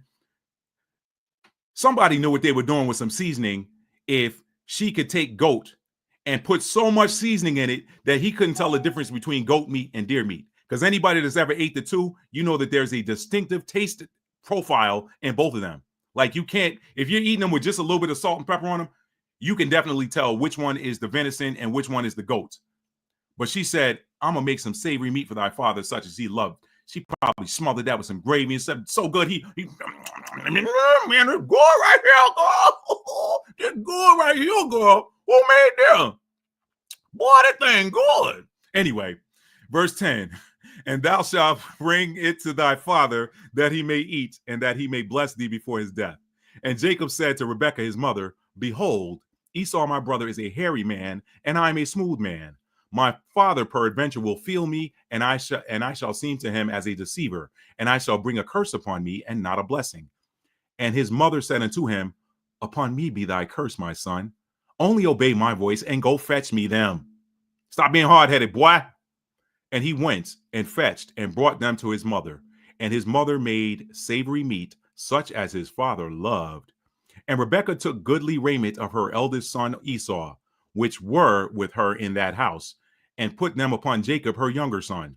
And she put the skins of the kids of the goat upon his hands and upon the smooth of his neck. And she gave the savory meat and the bread, which she had prepared, into the hand of her son Jacob. And he came unto his father and said, my father. And he said, here I am. Who art thou, my son? And Jacob said unto his father, I'm Esau, thy firstborn. I have done according as thou hast badest me. Arise, I pray thee, sit and eat of my venison, that thy soul may bless thee. Bless me. And Isaac said unto his son, how is it that thou hast found it so quickly, my son? And he said, well, because the Lord thy God brought it to me. And Isaac said unto Jacob, come closer, come near, come closer, I pray thee, that I may feel thee, my son, whether thou be my very son Esau or not. He was like, something sus here, but I'm going to find out. Come here closer. At verse 22, and Jacob went near unto Isaac his father, and he felt him and said, the voice is Jacob's voice, but the hands are the hands of Esau. And he discerned him not, because his hands were hairy, and his brother Esau's hands. Let me read that again. Verse 23. And he discerned him not, because his hands were hairy as his brother Esau's hands. So he blessed him. And he said, art thou my very son Esau? And he said, I am. And he said, bring it near me, and I will eat of my son's venison, that my soul may bless thee. And he brought it near to him, and he did eat. And he brought him wine, and he drank. And his father Isaac said unto him, come near now, and kiss me, my son. And he came near and kissed him. And he smelled the smell of his raiment, and blessed him, and said, see, the smell of my son is as the smell of a field which the Lord hath blessed. Therefore, God give thee of the dew of heaven, and the fatness of the earth, and plenty of corn and wine. Let people serve thee, and nations bow down to thee. Be Lord over thy brethren, and let thy mother's sons bow down to thee. Cursed be everyone that curseth thee, and blessed be he that blesseth thee. And it came to pass, as soon as Isaac had made an end of blessing Jacob, and Jacob was yet scarce gone out from the presence of Isaac his father, that Esau his brother came in from his hunting. And he also had made savory meat, and brought it unto his father, and said unto his father, let my father arise and eat of his son's venison, that thy soul may bless me. And Isaac his father said unto him, who art thou? And he said, I am thy son, thy firstborn Esau. And Isaac trembled very exceedingly, and said, who? Where is he that hath taken venison and brought it to me, and I have eaten of all before thou camest, and have blessed him? Yea, and he shall be blessed. And when Esau heard the words of his father, he cried with a great and exceeding bitter cry, and said unto his father, bless me, even me also, O my father. And he said, thy brother came with subtlety, and hath taken away thy blessing. And he said, Is not he rightly named Jacob? For he supplanted me these 2 times. He took away my birthright, and behold, now he taketh away my blessing. And he said, hast thou not reserved a blessing for me? And Isaac answered and said unto Esau, behold, I have made him thy Lord, and all his brethren have I given to him for servants. And with corn and wine have I sustained him. And what shall I do now unto thee, my son? And Esau said unto his father, hast thou but one blessing, my father? All you got in you is one? Bless me, even me also, O my father. Even me, Lord, even me, Lord. Little Yolanda Adams for y'all. Check that song out, Even Me. She does it a lot better than me. That was a terrible Yolanda Adams impersonation. Anyway, verse 38 again. And Esau said unto his father, hast thou but one blessing, my father? Bless me, even me also, O my father. And Esau lifted up his voice and wept. And Isaac his father answered and said unto him, behold, thy dwelling shall be the fatness of the earth, and the dew of heaven from above. And by thy sword, pay attention, shalt thou live, and shalt serve thy brother. And it shall come to pass, when thou shalt have the dominion, that thou shalt break his yoke from off thy neck. I want y'all to pay attention to that. I'm going to read that one more time. Talking about Esau and the blessing that he got from his daddy. And by thy sword, what's a sword used for? Okay, I don't say less. And by thy sword shalt thou live, and shalt serve thy brother. And it shall come to pass, when thou shalt have the dominion, in other words, when you're in control of everything, that thou shalt break his yoke from off thy neck. So you're not going to be up under him anymore, Esau. Once you got dominion over the whole world, you ain't going to be servant to Jacob anymore. Verse 41, and Esau hated Jacob because of the blessing wherewith his father blessed him. And Esau said in his heart, the days of mourning for my father are at hand. Then will I slay my brother Jacob. And these words of Esau, her elder son, were told to Rebekah. And she sent and called Jacob her younger son, and said unto him, behold, thy brother Esau, as touching thee, doth comfort himself by purposing to kill thee. Now, therefore, my son, obey my voice and arise. Flee thou to Laban, my brother, to Haran, and tarry with him a few days until thy brother's fury has left him, turned away. Until thy brother's anger turn away from thee, and he forget that which thou hast done to him. Then I will send and fetch thee from there. Why should I be deprived also of you both in one day? And Rebekah said to Isaac, I am weary of my life because of the daughters of Heth. If Jacob take a wife of the daughters of Heth, such as these, which are the daughters of the land, what good shall my life do me? I'm going to stop there. Okay? I'm going to stop there. Let me check these off, y'all. I'm sitting here. I am not checking these as I do them. Okay? So, now I've set the table. I set the table for y'all. I set it for you. You know the backstory. You see that Jacob had the blessing and the dominion over all the earth, and that everybody had to serve him. But because the daddy felt so bad for Esau, because his brother tricked him, pardon me, I'm not going to get back into the lesson about why Jacob had to be named to Jacob and why his name was why he was renamed from Jacob to Israel. Not as a result of, but by purpose, okay? Not as a result of. He wasn't named Israel because of what he did with that angel or that angelic being, or some say the Most High incarnate. There's a bunch of different narratives floating around out there. I ain't arguing with nobody on them. Take the one that suits you best, okay? But he was not named Israel because of that. He was named Israel because of what was to come. It was a purpose for it. That's the story. That was in another lesson. I'm not going to do that here. Now, we know that Esau got the blessing of the dominance of the sword. Dominance of the sword. His daddy blessed him. His daddy was the closest thing to the Most High at the time. So what he said went. He was the offspring of Abraham, who got the original blessing. Abraham got the original blessing. Isaac furthered it down to his two sons, Jacob and Esau. All right. Now, why no other nation will defeat America? USA or USA. Why no other nation will defeat America, aka the USA, aka USA, which sounds a lot like Esau. Okay. Let's read the scripture here, y'all. Back to the scripture. Y'all know this one. This comes from the book of Malachi. Let's go there. Let's go there. This is why, y'all. Now I'm gonna answer the question why. All right. But this, I'm still setting it up. This is the setup of the. This is the jab before the hook, y'all. Or this is the jab before the. This is the jab before the straight right. This is the jab before the straight right. Okay. We're in the championship rounds now. This is the jab before the straight right. Okay. Let me share this to the screen. I'm gonna read verses 1 through 3 of Malachi chapter 1. Hope y'all enjoying tonight's presentation. All right.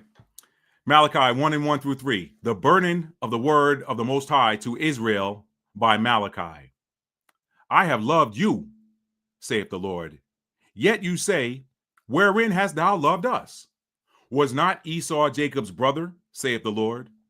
Yet I loved Jacob, and I hated Esau, and laid his mountains and his heritage waste for the dragons of the wilderness. Verse 2 is the kicker. Verse 2 to 3. Was not Esau Jacob's brother, saith the Lord? Yet I loved you, Jacob. Yet I loved Jacob, but I hated Esau, his own brother. All right? Jacob have I loved, Esau have I hated. Jacob have I loved, Esau have I hated. Now I'm going to answer the question for you of why no other nation will defeat America / the USA / USA. Let's go to Isaiah chapter 42 now. Let's go to Isaiah chapter 42. Breaking this thing down, y'all. We breaking this down like a Rubik's Cube for y'all. Breaking it down like a Rubik's Cube. Let me highlight this. It's not highlighted.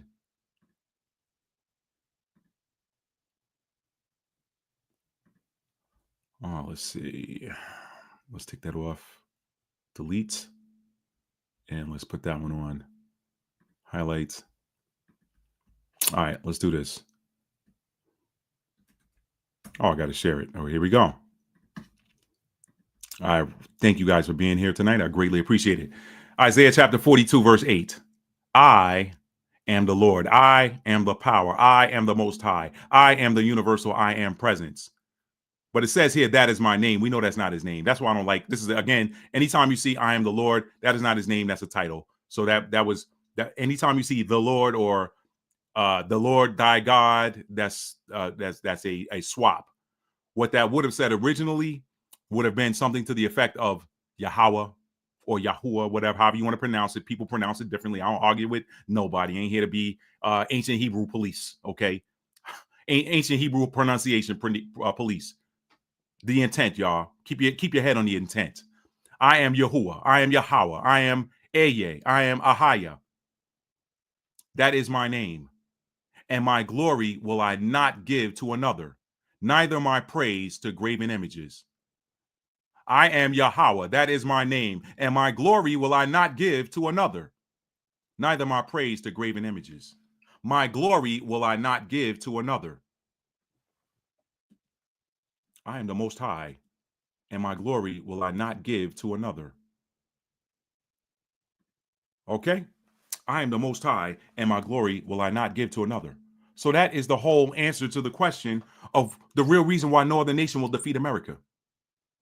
It's because he, the Most High, does not. I tied it together for y'all in the previous scripture. Jacob have I loved, Esau have I hated. Esau have I hated. I am the Most High. I am the Most High. And I am Yahuwah, that is my name. I am Yahweh, that is my name. I am Ahaya, that is my name. And my glory will I not give to another. So you see, if anybody else comes in here and defeats America, then they get the credit for defeating the baddest of the bad since the ancient days of the Romans. And this is really the revived Roman Empire.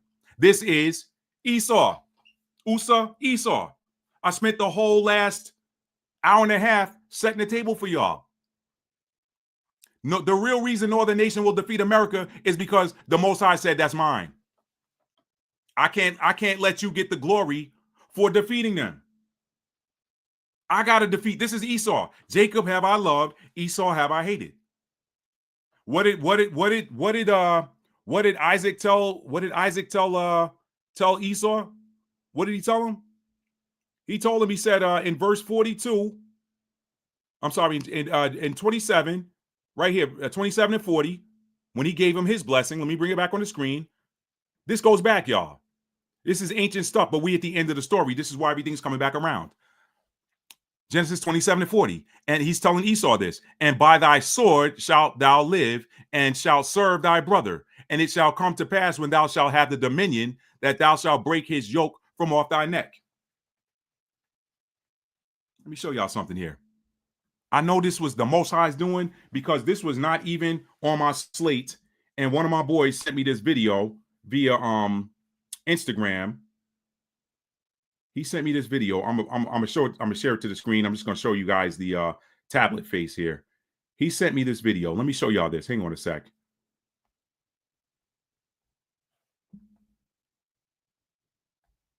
Let me show y'all this. Okay, I'm gonna show y'all this, and I'm gonna give you something. I'm gonna make it a little bit richer. I'm gonna show y'all this, and I'm gonna make it a little richer. Hang on a sec here.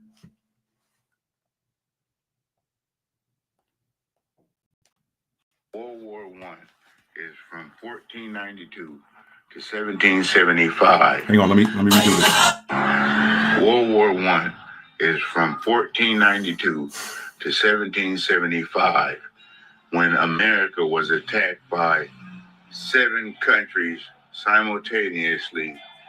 For 283 years, they bombed this place. Russia took Alaska, Netherlands took Canada, British and England took the East Coast. Italy took Texas up through the Gulf. France took New Orleans up the Gulf. And Spain came around the West Coast down through Argentina, Chile, and up the backside. 7 countries attacked Black America. In 1775, we surrendered and lost the right to vote. They put us in slavery camps. They labeled them reservations, and the ones that did not go on reservations was labeled Negro. World War I. Okay, I'm gonna go back further than that. Because this is a theme I've held for a very long time. I've said this for the longest. This is the longest running war ever. There was no. They treat World War I and World War II like they were independent things, okay? And they're now talking about World War III is on the horizon. And they treat these like they are single instance conflicts. They're not, okay? This goes back to, you can actually backtrace it. Y'all, I watched a phenomenal, I'll put it in the description box and maybe do a community post later. I watched a phenomenal breakdown of, it was a historical breakdown of the Ottoman Empire, dating back to the 1200s. I think the documentary starts in the 1200s or whatever. But let me explain something to y'all. Okay, this thing, this goes back to ancient Rome. This war, he said World War I started back in 1770, whatever. No. It goes back further than that. This conflict actually began in 66 AD, and it has not stopped. It has not stopped. What happened? What did Columbus do in 1492? He sailed the ocean blue and discovered America, right? Looking for a seaward spice route, looking for a westerly spice route to some place that was to the east of where they were, that they could have gone there via a 3,000-year-old spice route. But no, he wants to sail through the Strait of Gibraltar and find a westward. That story never made sense to me. Like, why would they go sail west all that way to go someplace that's just 3,000 miles to the east? Why would you sail 15,000 miles west, 20,000, however long it take to get around the earth, get back to India? Never made sense. But what you learn is that what was going on the other 1492 was the Spanish Inquisition. What was the Spanish Inquisition? It was the reconquest of the Iberian Peninsula, whereby they were ousting the Ishmaelites and the Israelites. Now, when you look at that documentary that I'm going to link in the description box later, they talk about how this particular Turkish Sultan was hated by the European Crusaders because when he took over the show and he heard what happened in the Iberian Peninsula with the Spanish Inquisition in 1492, he sent a whole flotilla, a whole armada of ships over there to rescue those who were being ousted and said, y'all can come back east and live over here in peace and ain't nobody gonna bother you. That's the part the history books don't tell you.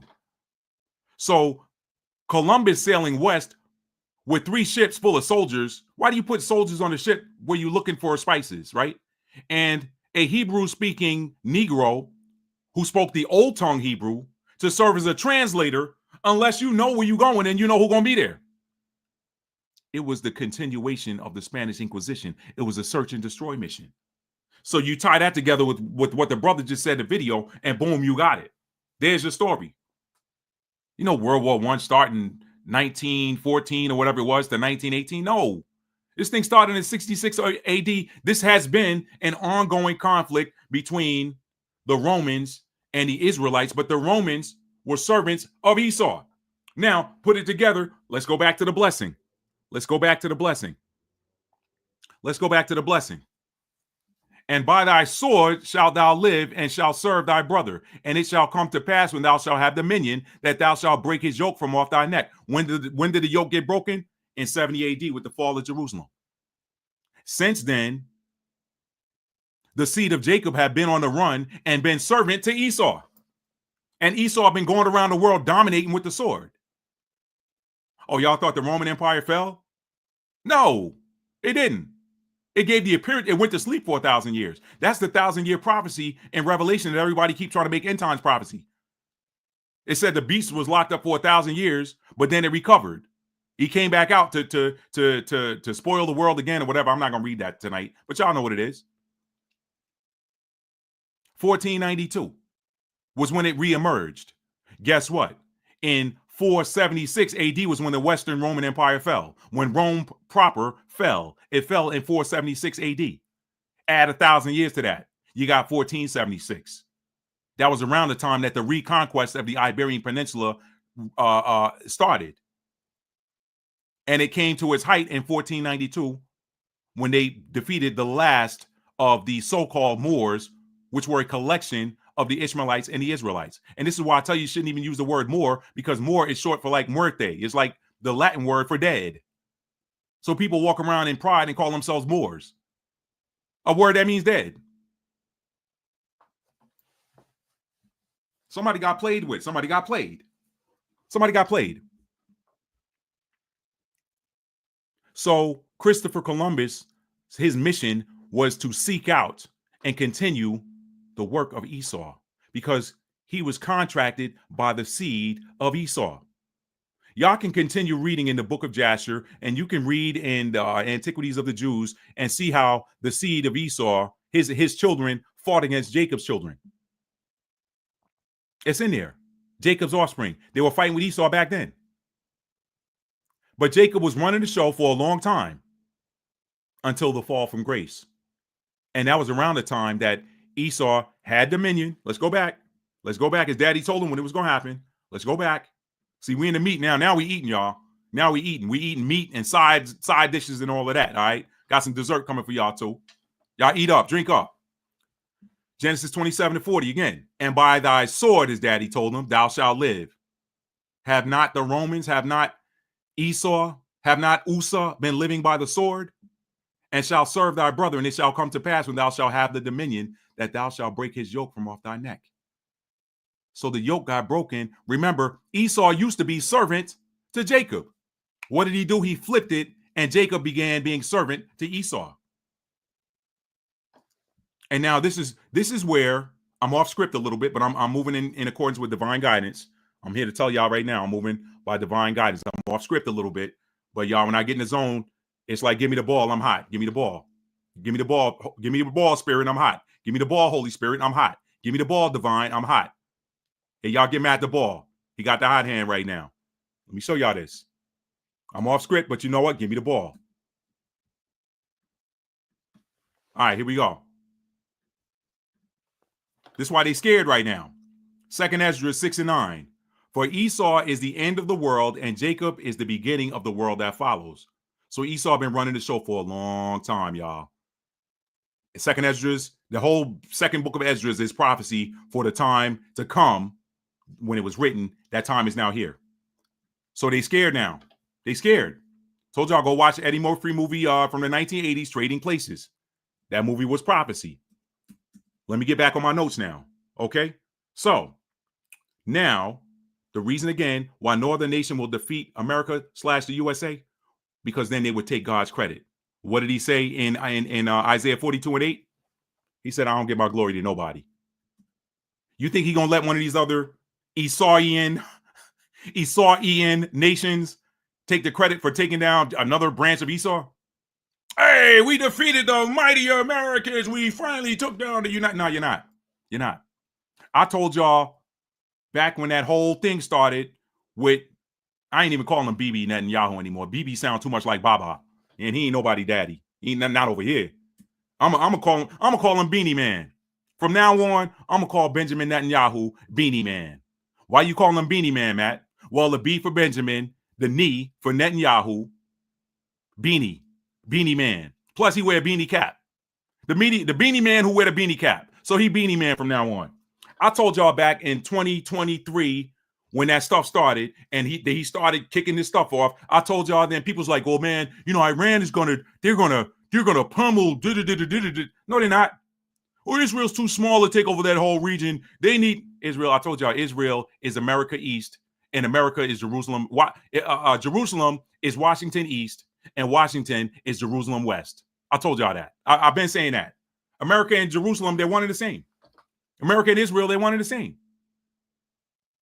A good portion of the people who live there now are descendants of people that went there on that ship, the Exodus, in 1947, and gang where they ran aground in Jaffa or somewhere around there, Jaffa, Tel Aviv area. They ran aground, and all them people that got on that boat in New York ran over there and said, "We home, we ain't leaving."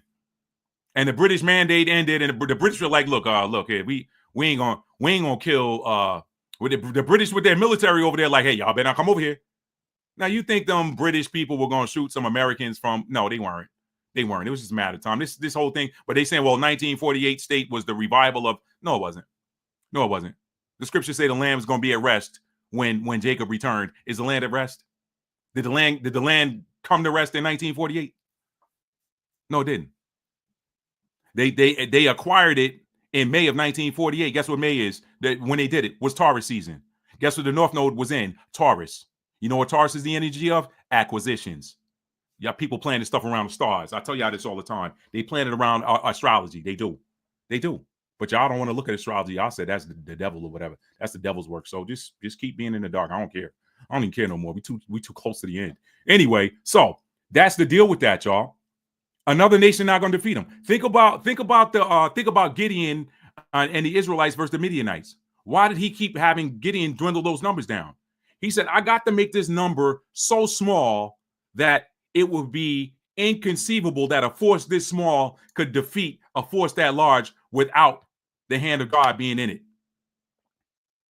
Isaiah 42 and 8. He ain't going to give anybody his glory. He got to get the glory for defeating certain enemies. Now, some of y'all are so Christian, you like, well, America's a Christian country. What is Christianity? What is it? But control. But the doctrine of control. Was Abraham a Christian? Was Isaac a Christian? Was Jacob a Christian? Was David a Christian? Was Solomon a Christian? Was quote unquote Jesus a Christian? The answer is no, no, no, no, and no. So miss me with all of that. America's a Christian country. We're God-fearing. No, you're not. If you were, you wouldn't be doing half the stuff you did. If you were God-fearing, you would know who the Israelites, who the offspring of Jacob were, and y'all would have done all of this stuff. But 2nd Ezra 6 and 9, for Esau is the end of the world, and Jacob is the beginning of the world to come. Let me get ready to wrap this up. All right. So there's your answer.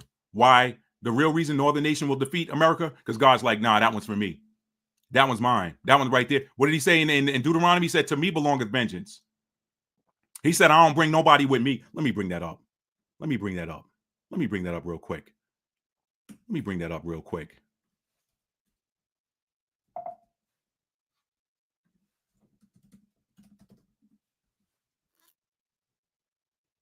No, that's not it.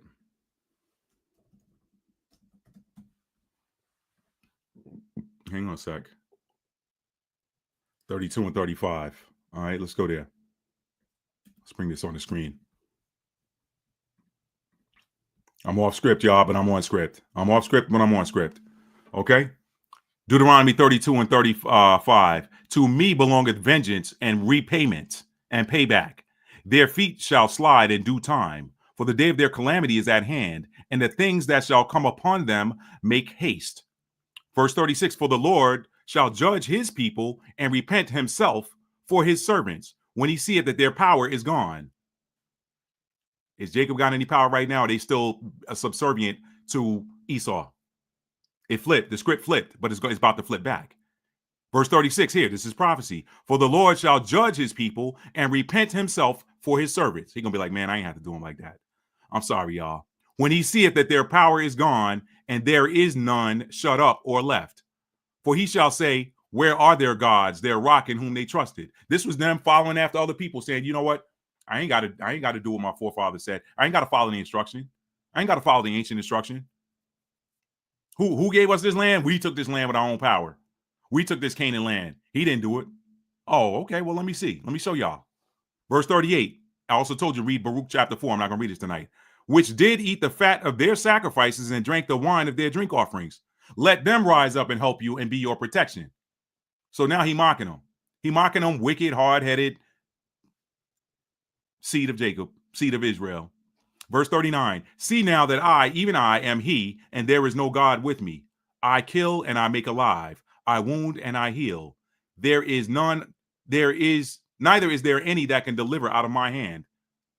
So he said, look, see that I, even I, am he, and there is no God with me. He said, I don't bring nobody to the battlefield with me. I'll come alone. Rastafari stands alone. Welcome to Jam Rock. He said, I'll stand alone. I don't bring nobody with me. Okay, so now I'm going to give y'all an interesting observation of the feet, because I'm getting here. I'm about to be in bonus time. I got one more point I need to make with y'all. An interesting observation of the feet that are part iron and part clay in Nebuchadnezzar's dream in Daniel chapter 2. Let me show y'all something here. This is very interesting. I'm putting it together for y'all now. I hope you can see it. I hope you can see it. Daniel chapter 2. Let's go there. Don Yael. Let's go to Don Yael chapter 2. All right, let's go. Let me just jump in the middle here.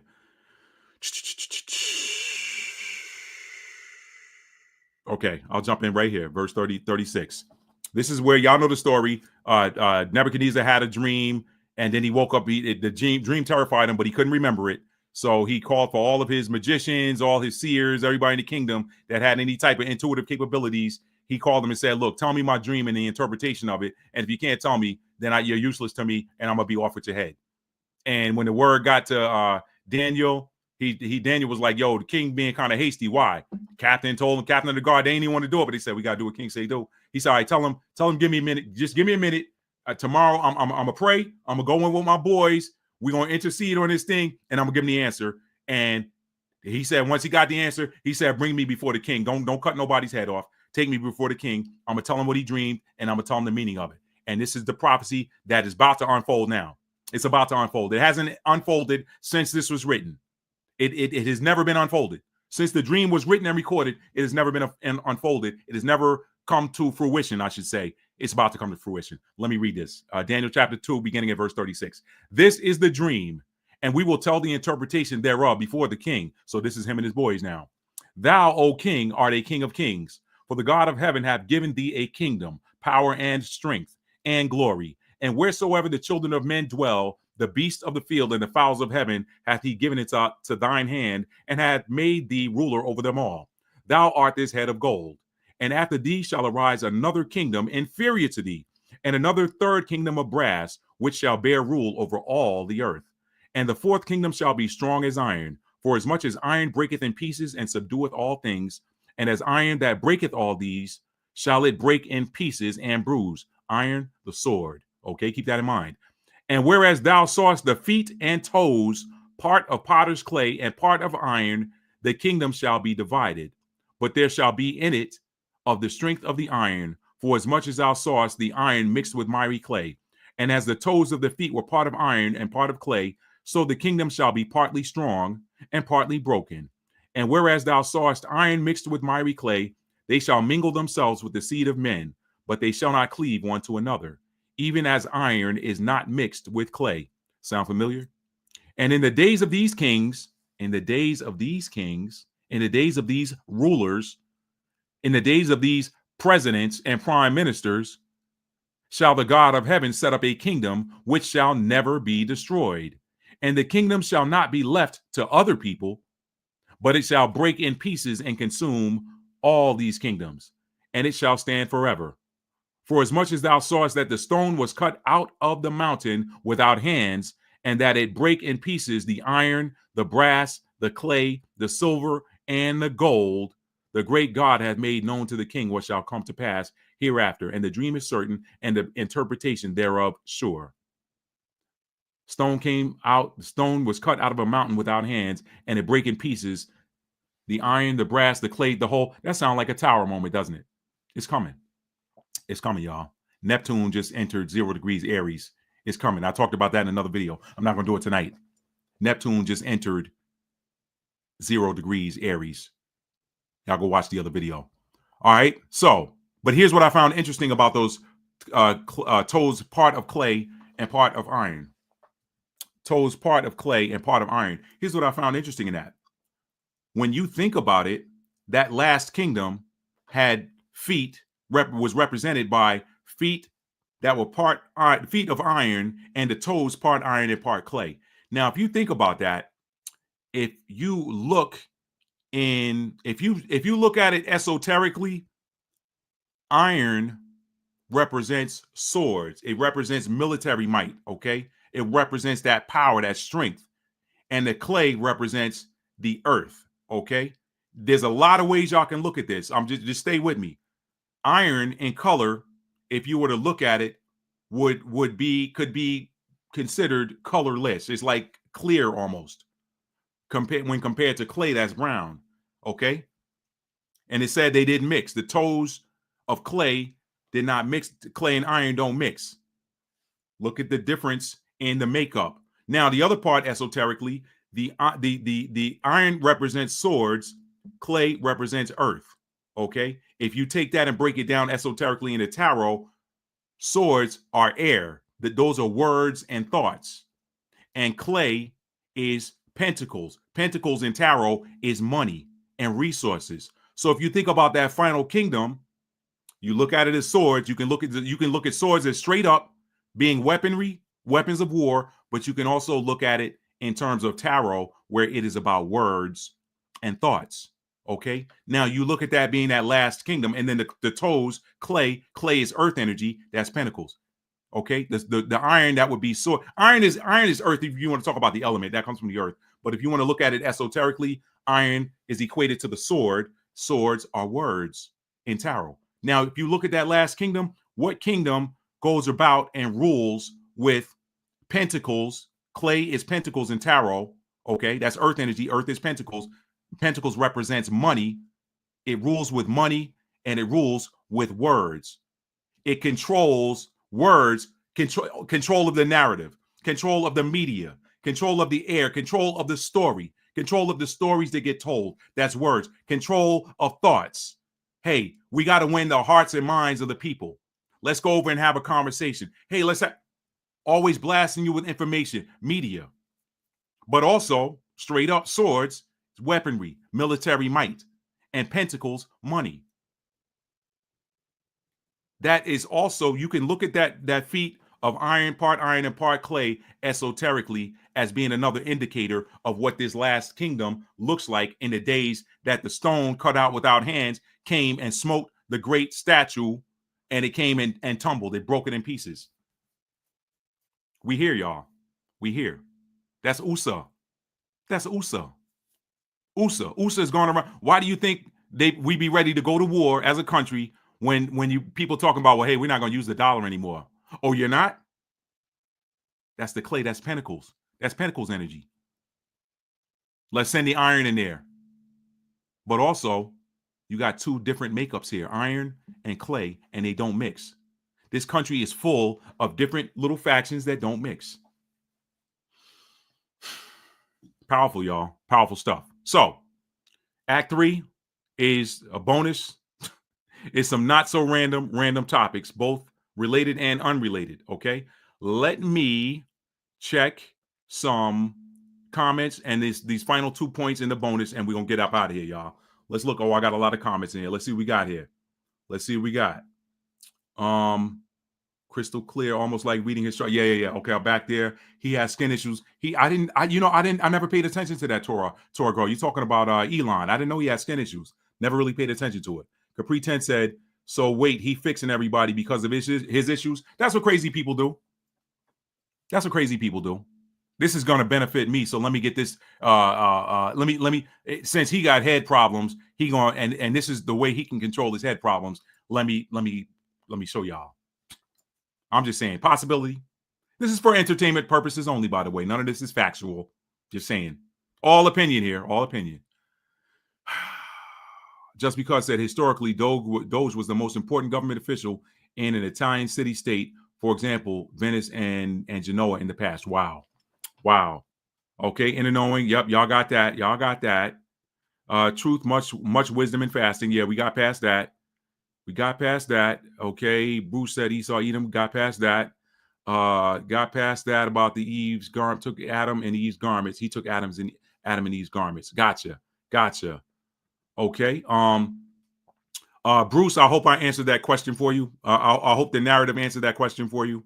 Let's see. Torah Girl said, that's why I enjoy reading the book of Joshua, because it gives the details missing. Exactly.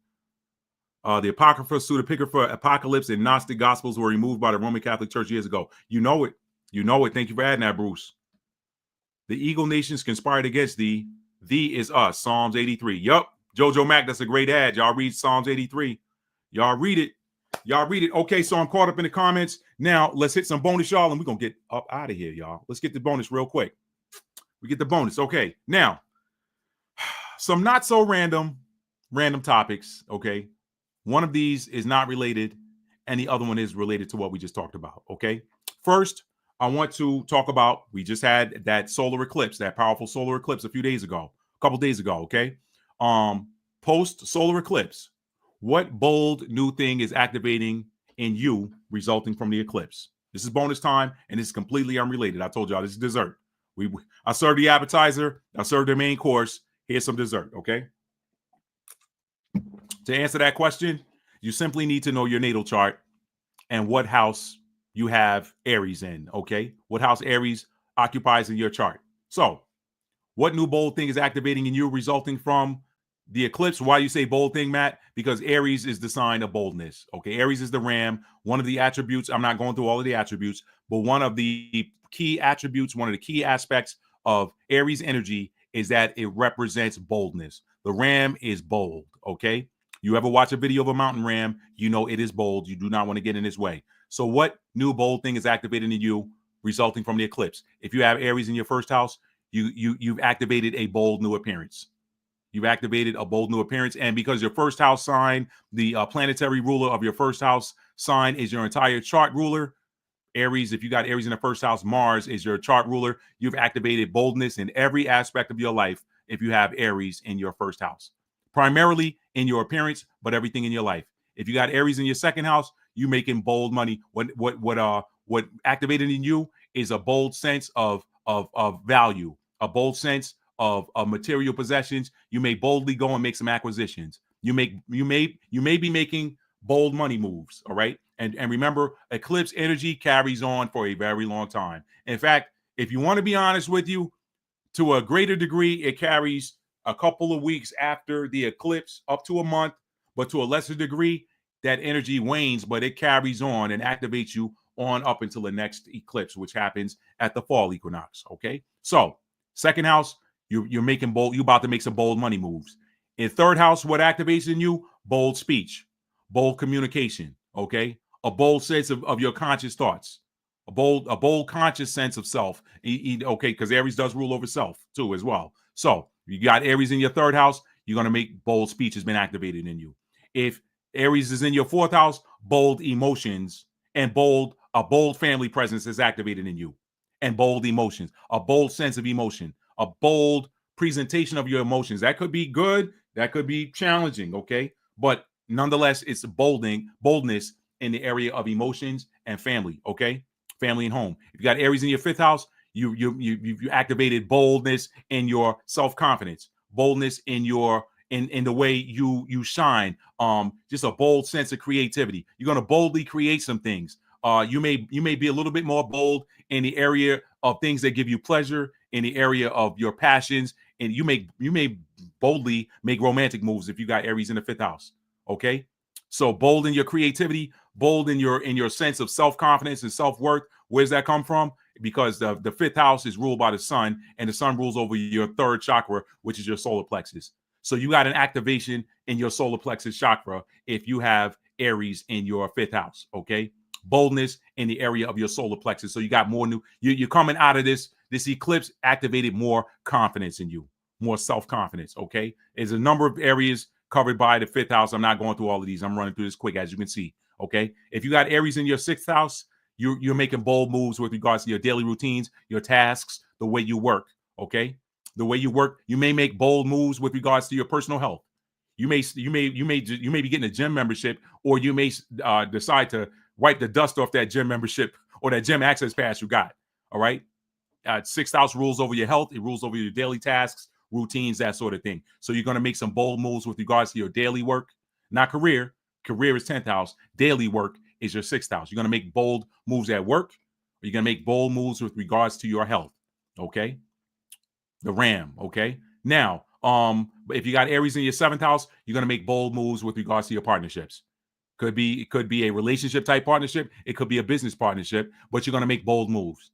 You're going to stand up. Aries in the seventh house says, hey, you know what? I got to do this my way. Okay. That's Aries. If you got Aries in your seventh house, if you got Aries in your eighth house, you're going to boldly transform. You're going to boldly transform yourself. The eighth house is the house of transformation. Okay. So you're going to make some bold new transformation if you have Aries in your eighth house. People are going to be like, who is that person? You are going to transform. You're going to transform. You may boldly transmute. Eighth house is the house of transmutation as well. It also rules over manifestation. You may be bold now. You may boldly declare what you want to appear in your life and watch it happen. Eighth house, that's just like life path 8. Okay, life path 8, similar energy. Life path 8s are known as the master manifestors. So that's if you got Aries in your eighth house. I ain't going to talk about that 3-letter sacred energy exchange, but you may boldly go for that too. I don't know. Anyway, if you have Aries in your ninth house, you're going to make bold new moves with regards to your freedom. The ninth house it's got a number of things there, but it is the house of freedom, I like to see, because it's ruled by Sagittarius. So if you got Aries in your ninth house, you're going to make bold new moves with regards to your the things that make you feel free. Could be travel. It could be long distance travel. It could be dealings with foreigners. You could make bold moves with regards to the ninth house is also where your gifts live as well. Believe it or not, that's where your gifts live. Why? Because it's ruled by Jupiter.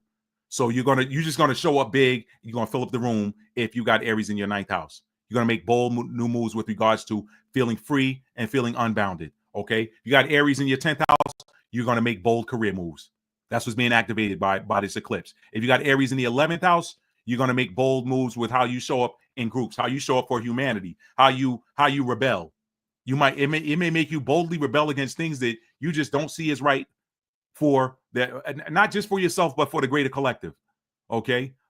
Fifth house is more being bold about things that don't look right to you and yourself, because that's Leo energy. Leo's about what I want, what's good for Leo is what is good for me. But 180 degrees later in that 11th house is ruled by Aquarius. That's what is good for everybody.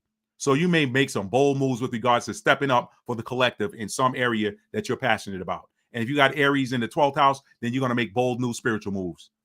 You're going to make bold moves with regards to your spirituality and spirituality. The 12th house rules the bridge. The 12th house is the connection between heaven and earth, the spirit realm and the physical realm. So you're going to make bold. You're just going to boldly appear as somebody who is. They're going to be like, what? This person's spiritual all of a sudden. They came out of nowhere with that.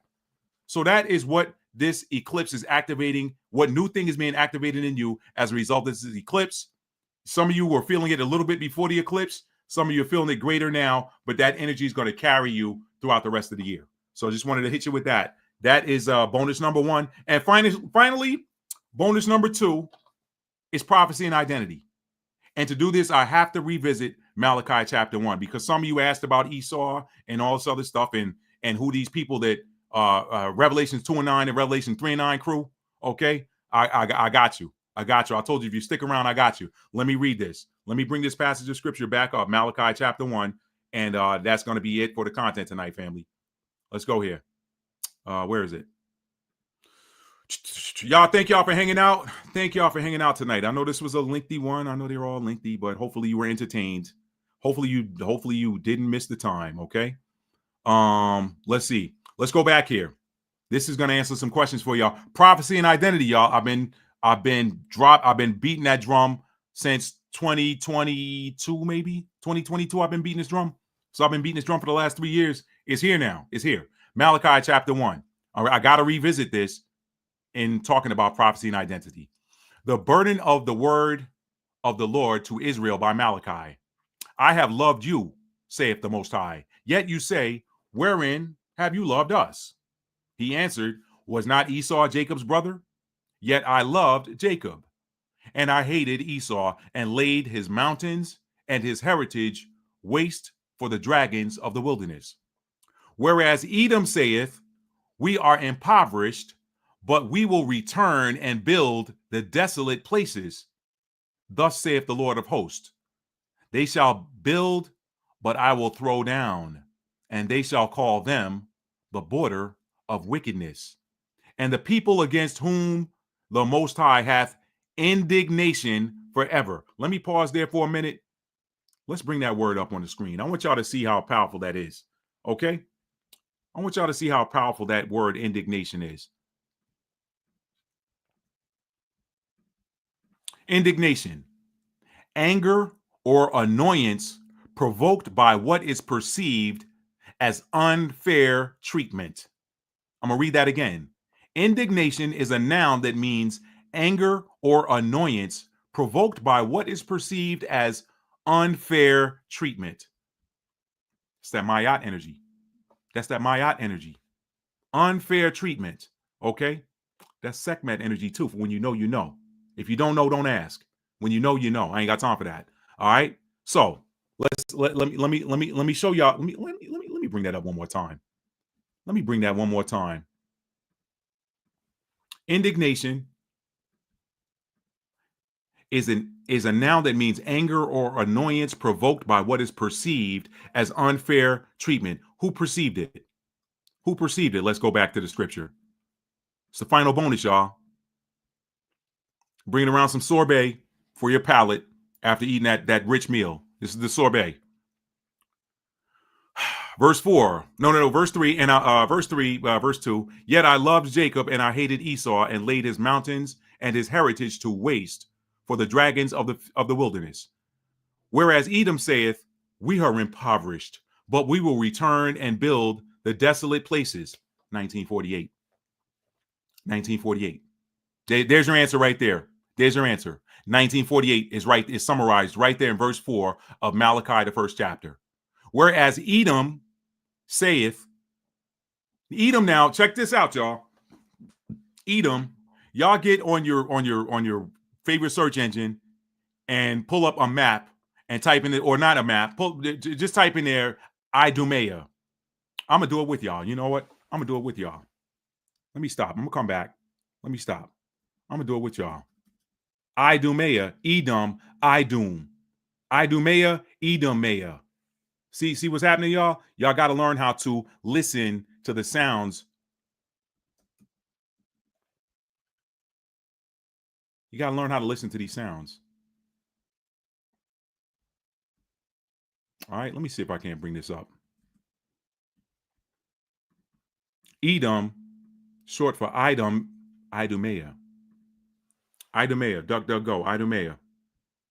Definition of Idumea in the Bible study. Idumea was the land of the Edomites. Edom.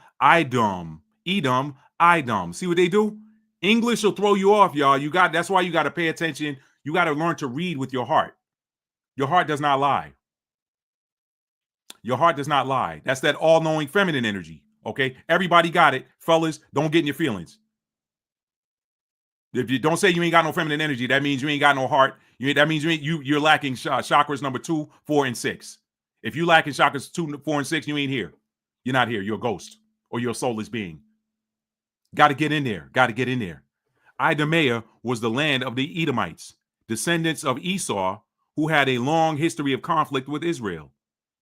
All right, let's look at where that is. Idumea. Idumea.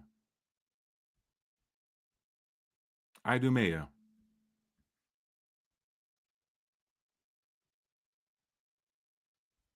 Edom, and was an ancient kingdom that stretched across areas in the south of present-day Jordan and Israel.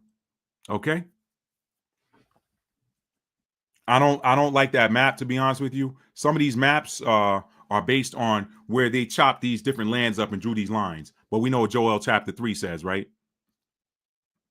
I'm skipping. I'm going to come back to this. We know what Joel chapter 3 says. We're in bonus time, family. We're done. We're in bonus time. Joel chapter 3. Let's go here for a second. Y'all know you're going to learn something when you come up in here, okay?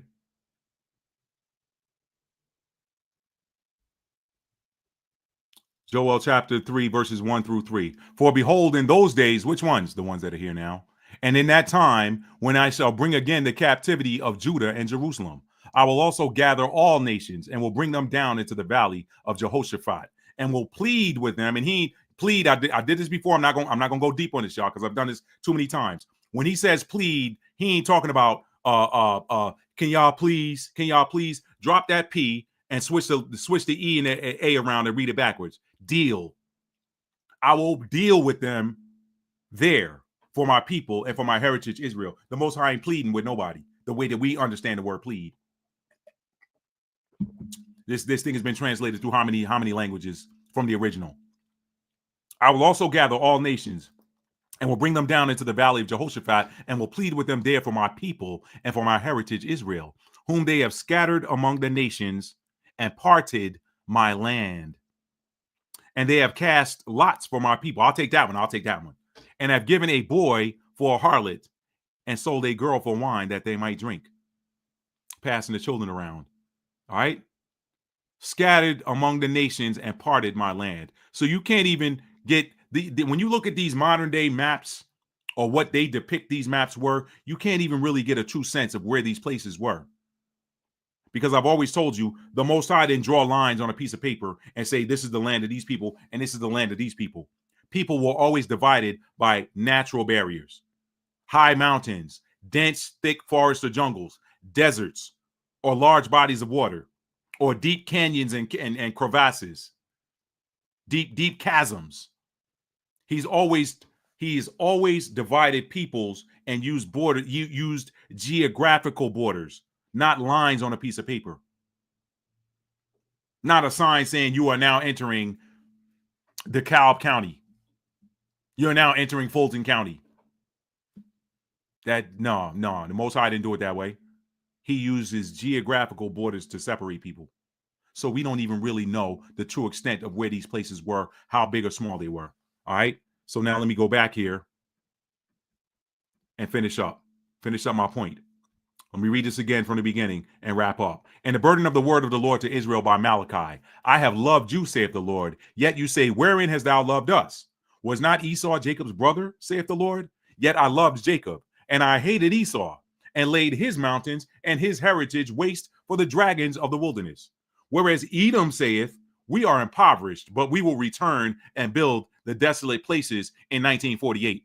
Thus saith the Lord of hosts, they shall build, but I will throw down, and they shall call them the border of wickedness, and the people against whom the Lord hath indignation forever. I told y'all what that meant.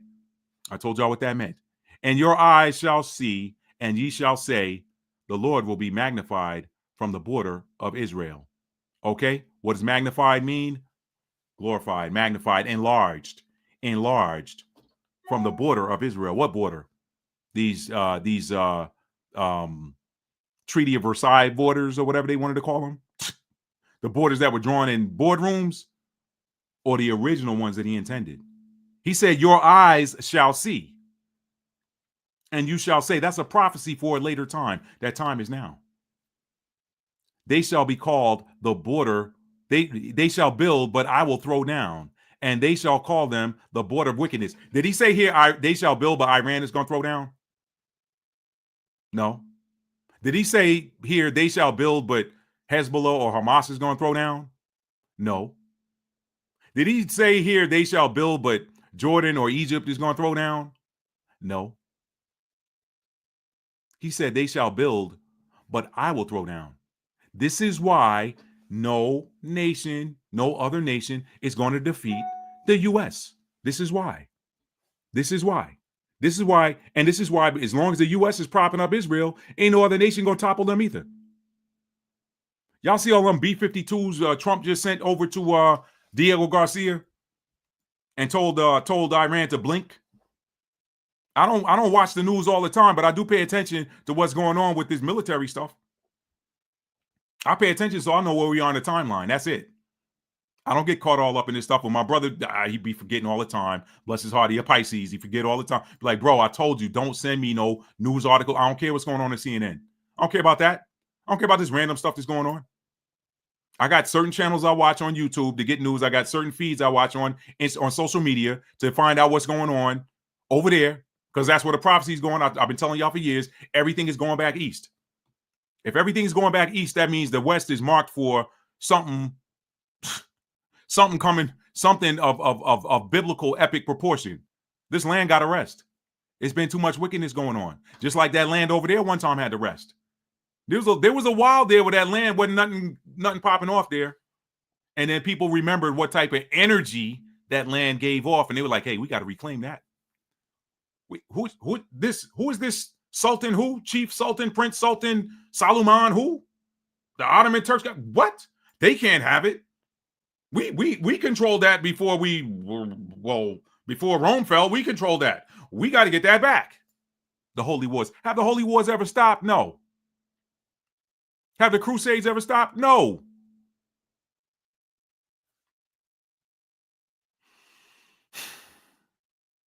Has the assailing of Jacob by his brother Esau ever stopped? No. But that sword, y'all see it. Those of y'all that watch Big Judah's channel, he says it all the time. The blessing of the sword is over with now. 2nd Ezra 69. 2nd Ezra 69 time. So, there's a lot right there in that Malachi 1 and 4. There's a lot right there. That's the other bonus I wanted to give y'all, and this is related. I told you I had two. One was unrelated. One is related. The unrelated one was what's being activated by your chart with that eclipse. This is the related one. Malachi 1 through 5. Verse 4, a lot in there. Whereas Edom saith, we are impoverished. Wasn't that the story when a certain people went and reclaimed the land? We're poor. We're being picked on all over the world. Europe. We're being picked on all over Europe. Post World War II. That was part of the game. I told you, I broke this stuff down for y'all. Connect the dots from the end of World War I, the Balfour Treaty, to the start of World War II. Connect the dots. It's right here in the scripture, y'all. This word does not lie. A lot of it's been mistranslated. You got to read through it. You got to pray and ask for discernment or activate the discernment to be able to see through it. But it says, whereas Edom saith, we are impoverished. We're poor. We've been downtrodden. They hate us because of who we are. But we will return and build the desolate places. 1948. That is where 1948 happened in scripture right there. That is the only place in scripture where 1948 happened. That's it. Right there. That wasn't a prophesied return. That wasn't the turning back of the captivity of Jacob's tents.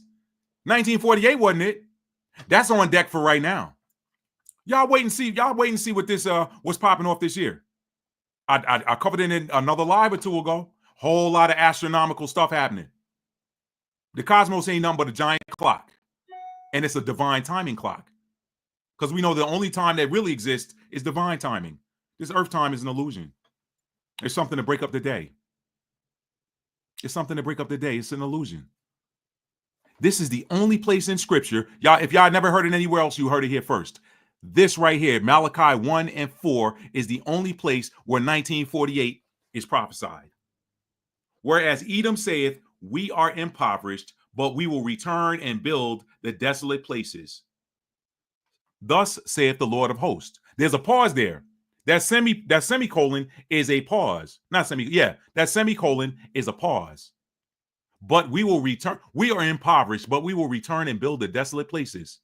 But thus saith the Lord of hosts, they shall build, but I will throw down. Y'all know what the Most High fights with. He don't use somebody else's army. He uses the elements. When he's ready to destroy you, he uses the elements. If he don't use his own chosen select people, he uses the elements. So y'all look for some elemental stuff to start popping off. And when he's not using the elements, it's divine angelic intervention. That has happened in scripture too. So there's only one or two ways that's going to happen. That part right there that says, thus saith the Lord of hosts, they shall build, but I will throw down. It's only one of two ways that's going to happen. Either the elements, earth, wind, air, and fire, some combination of them, or divine angelic intervention. They shall build, but I will throw down, and they shall call them the border of wickedness, and the people against whom the Lord hath indignation forever. What is indignation, Matthew? What is indignation, Matthew? Indignation is anger or annoyance provoked by what is perceived as unfair treatment. Is it fair to say, well, we're going to bring some Falasha Jews here, but the women have to be sterilized? Is that fair treatment? Is it fair to be, man, let me shut up, man. Let me shut up. It's right there. It's right there, y'all. Unfair treatment. Y'all look at what's going on and tell me what's fair and what's not. I'll let y'all be the judge of that. I'm done with that. It's a wrap, y'all. Let me read these comments and we're going to get out of here, okay? Tony said I have the same opinion. Yep, had the same opinion. Yep. What's up, Lady Dagger Status? Thank you for joining.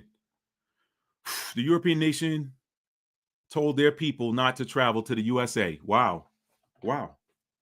Wow. That's all I got, family. That's all I got. Thank y'all for being here tonight. I'm going to wrap it up right here. I'm going to close it out right here.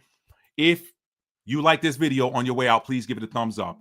I hope y'all enjoyed tonight's presentation. I hope you got the answers that you were looking for. Maybe got some answers you didn't know you were looking for. That Malachi 1 and 1 through 5 was eye-opening for me. I had to share that, y'all. I had to share that. People have been saying, well, 1948 wasn't prophesied in the Bible. I didn't think it was either.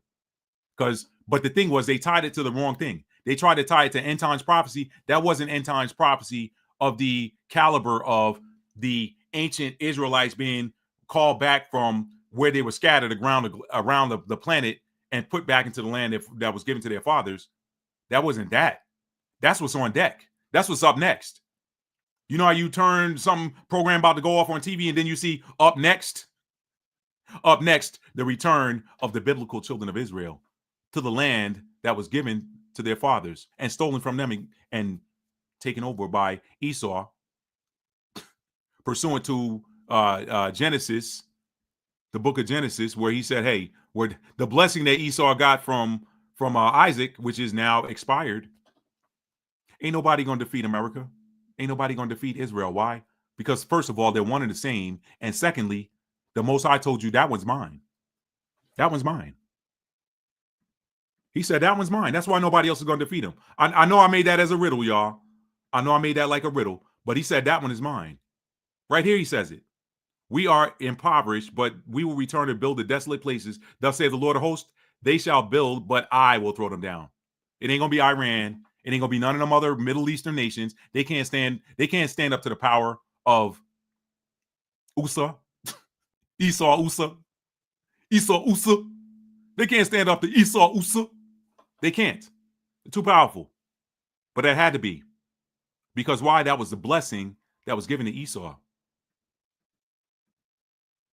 And by thy sword thou shalt live. By thy sword thou shalt live. By thy sword. That's it. That's it. That was a blessing given to Esau. but it's time's up. Time up. So what did he say? He said, look, Isaiah what? Isaiah 42 and what did I say that was?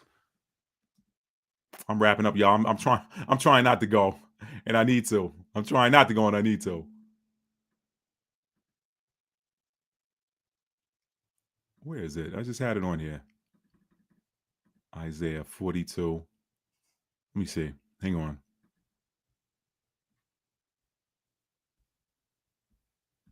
Isaiah 42 and 8. Right here, Isaiah 42 and 8. It's right here. He said, that one right there is mine. I got that one. I am the Lord. That is, forget that part right there.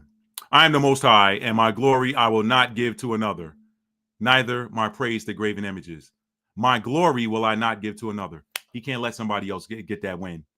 He can't let somebody else get that win. That's his. If anybody else knocked them off, they would be beating their chest like we're the ones who took them down. No, you're not. Most High said that one mine. He said it right there, and he said it right here. They shall build, but I will throw down, and they shall call them the border of wickedness. Y'all see what's going on over there. Pride Month. Anyway, y'all, let me get ready to get up out of here. Just because said the Doge of Venice, often chosen for life, wielded significant influence over the city's political, economic, and military affairs. There's so much in that, just because. There's so much in that. B Royalty, you are very welcome. Lady Dagger Status, you are very welcome. Thank you. Listen, y'all, again, tap that like button for me on the way out. If you're new to the channel and you like being entertained, educated, uplifted, inspired, hit that subscribe button and make sure you set your notification bell to all so that you'll be notified when I go live or when I upload new content, all right? And last but not least, almost last but not least, tell somebody you love them and mean it. How do you mean it? You have to show it. It's never too late to show love, family. Never, ever, ever too late to show love. I don't care how late in the age we get. Love is the one thing that carries from age to age. The FKSHT, that stays in one age. Everything that went with the age of Pisces is getting locked up in the age of Pisces and archived, all right? And there's another little bonus. I wasn't going to say this, but I'm going to drop it in here real quick on the way out. For those of y'all that are still here, y'all will get this. Y'all live your life as authentically as you possibly can. Just be authentic. You can. It ain't no possibly. Be authentic as you can. You know why I say that? Y'all often wonder when I read these scriptures, like, who actually wrote them? Like, with my understanding of spiritual things and the spiritual nature of things and what it means with the Akashic records and all of this stuff, I have to wonder if the way that some of us are living right now and the stories that some of us are playing out right now are not going to be, I have to wonder if they're not going to be the stories in the books that come with this coming age. Like, those who are going to live and read in this age to come, what if they're reading our stories that we're living right now? Who's to say that they won't be living or reading the stories of our lives right now? Like, who really, was Abraham's story of autobiography? You know what I'm saying? I know people say oral traditions were passed down, and then somebody finally decided to script the oral traditions or whatever. But what if these stories that we read of these ancient times and ancient peoples were not given to the world as the transcription of things that came from the Akashic Records Library? That's just something I think about as a spiritual person. Like, what if the stories that we're living today are going to be told tomorrow and others read about them tomorrow? This is why you want to be authentic. Be your authentic self. You may end up being a character in the next version of what is going to be the Bible or whatever is going to be in the age to come.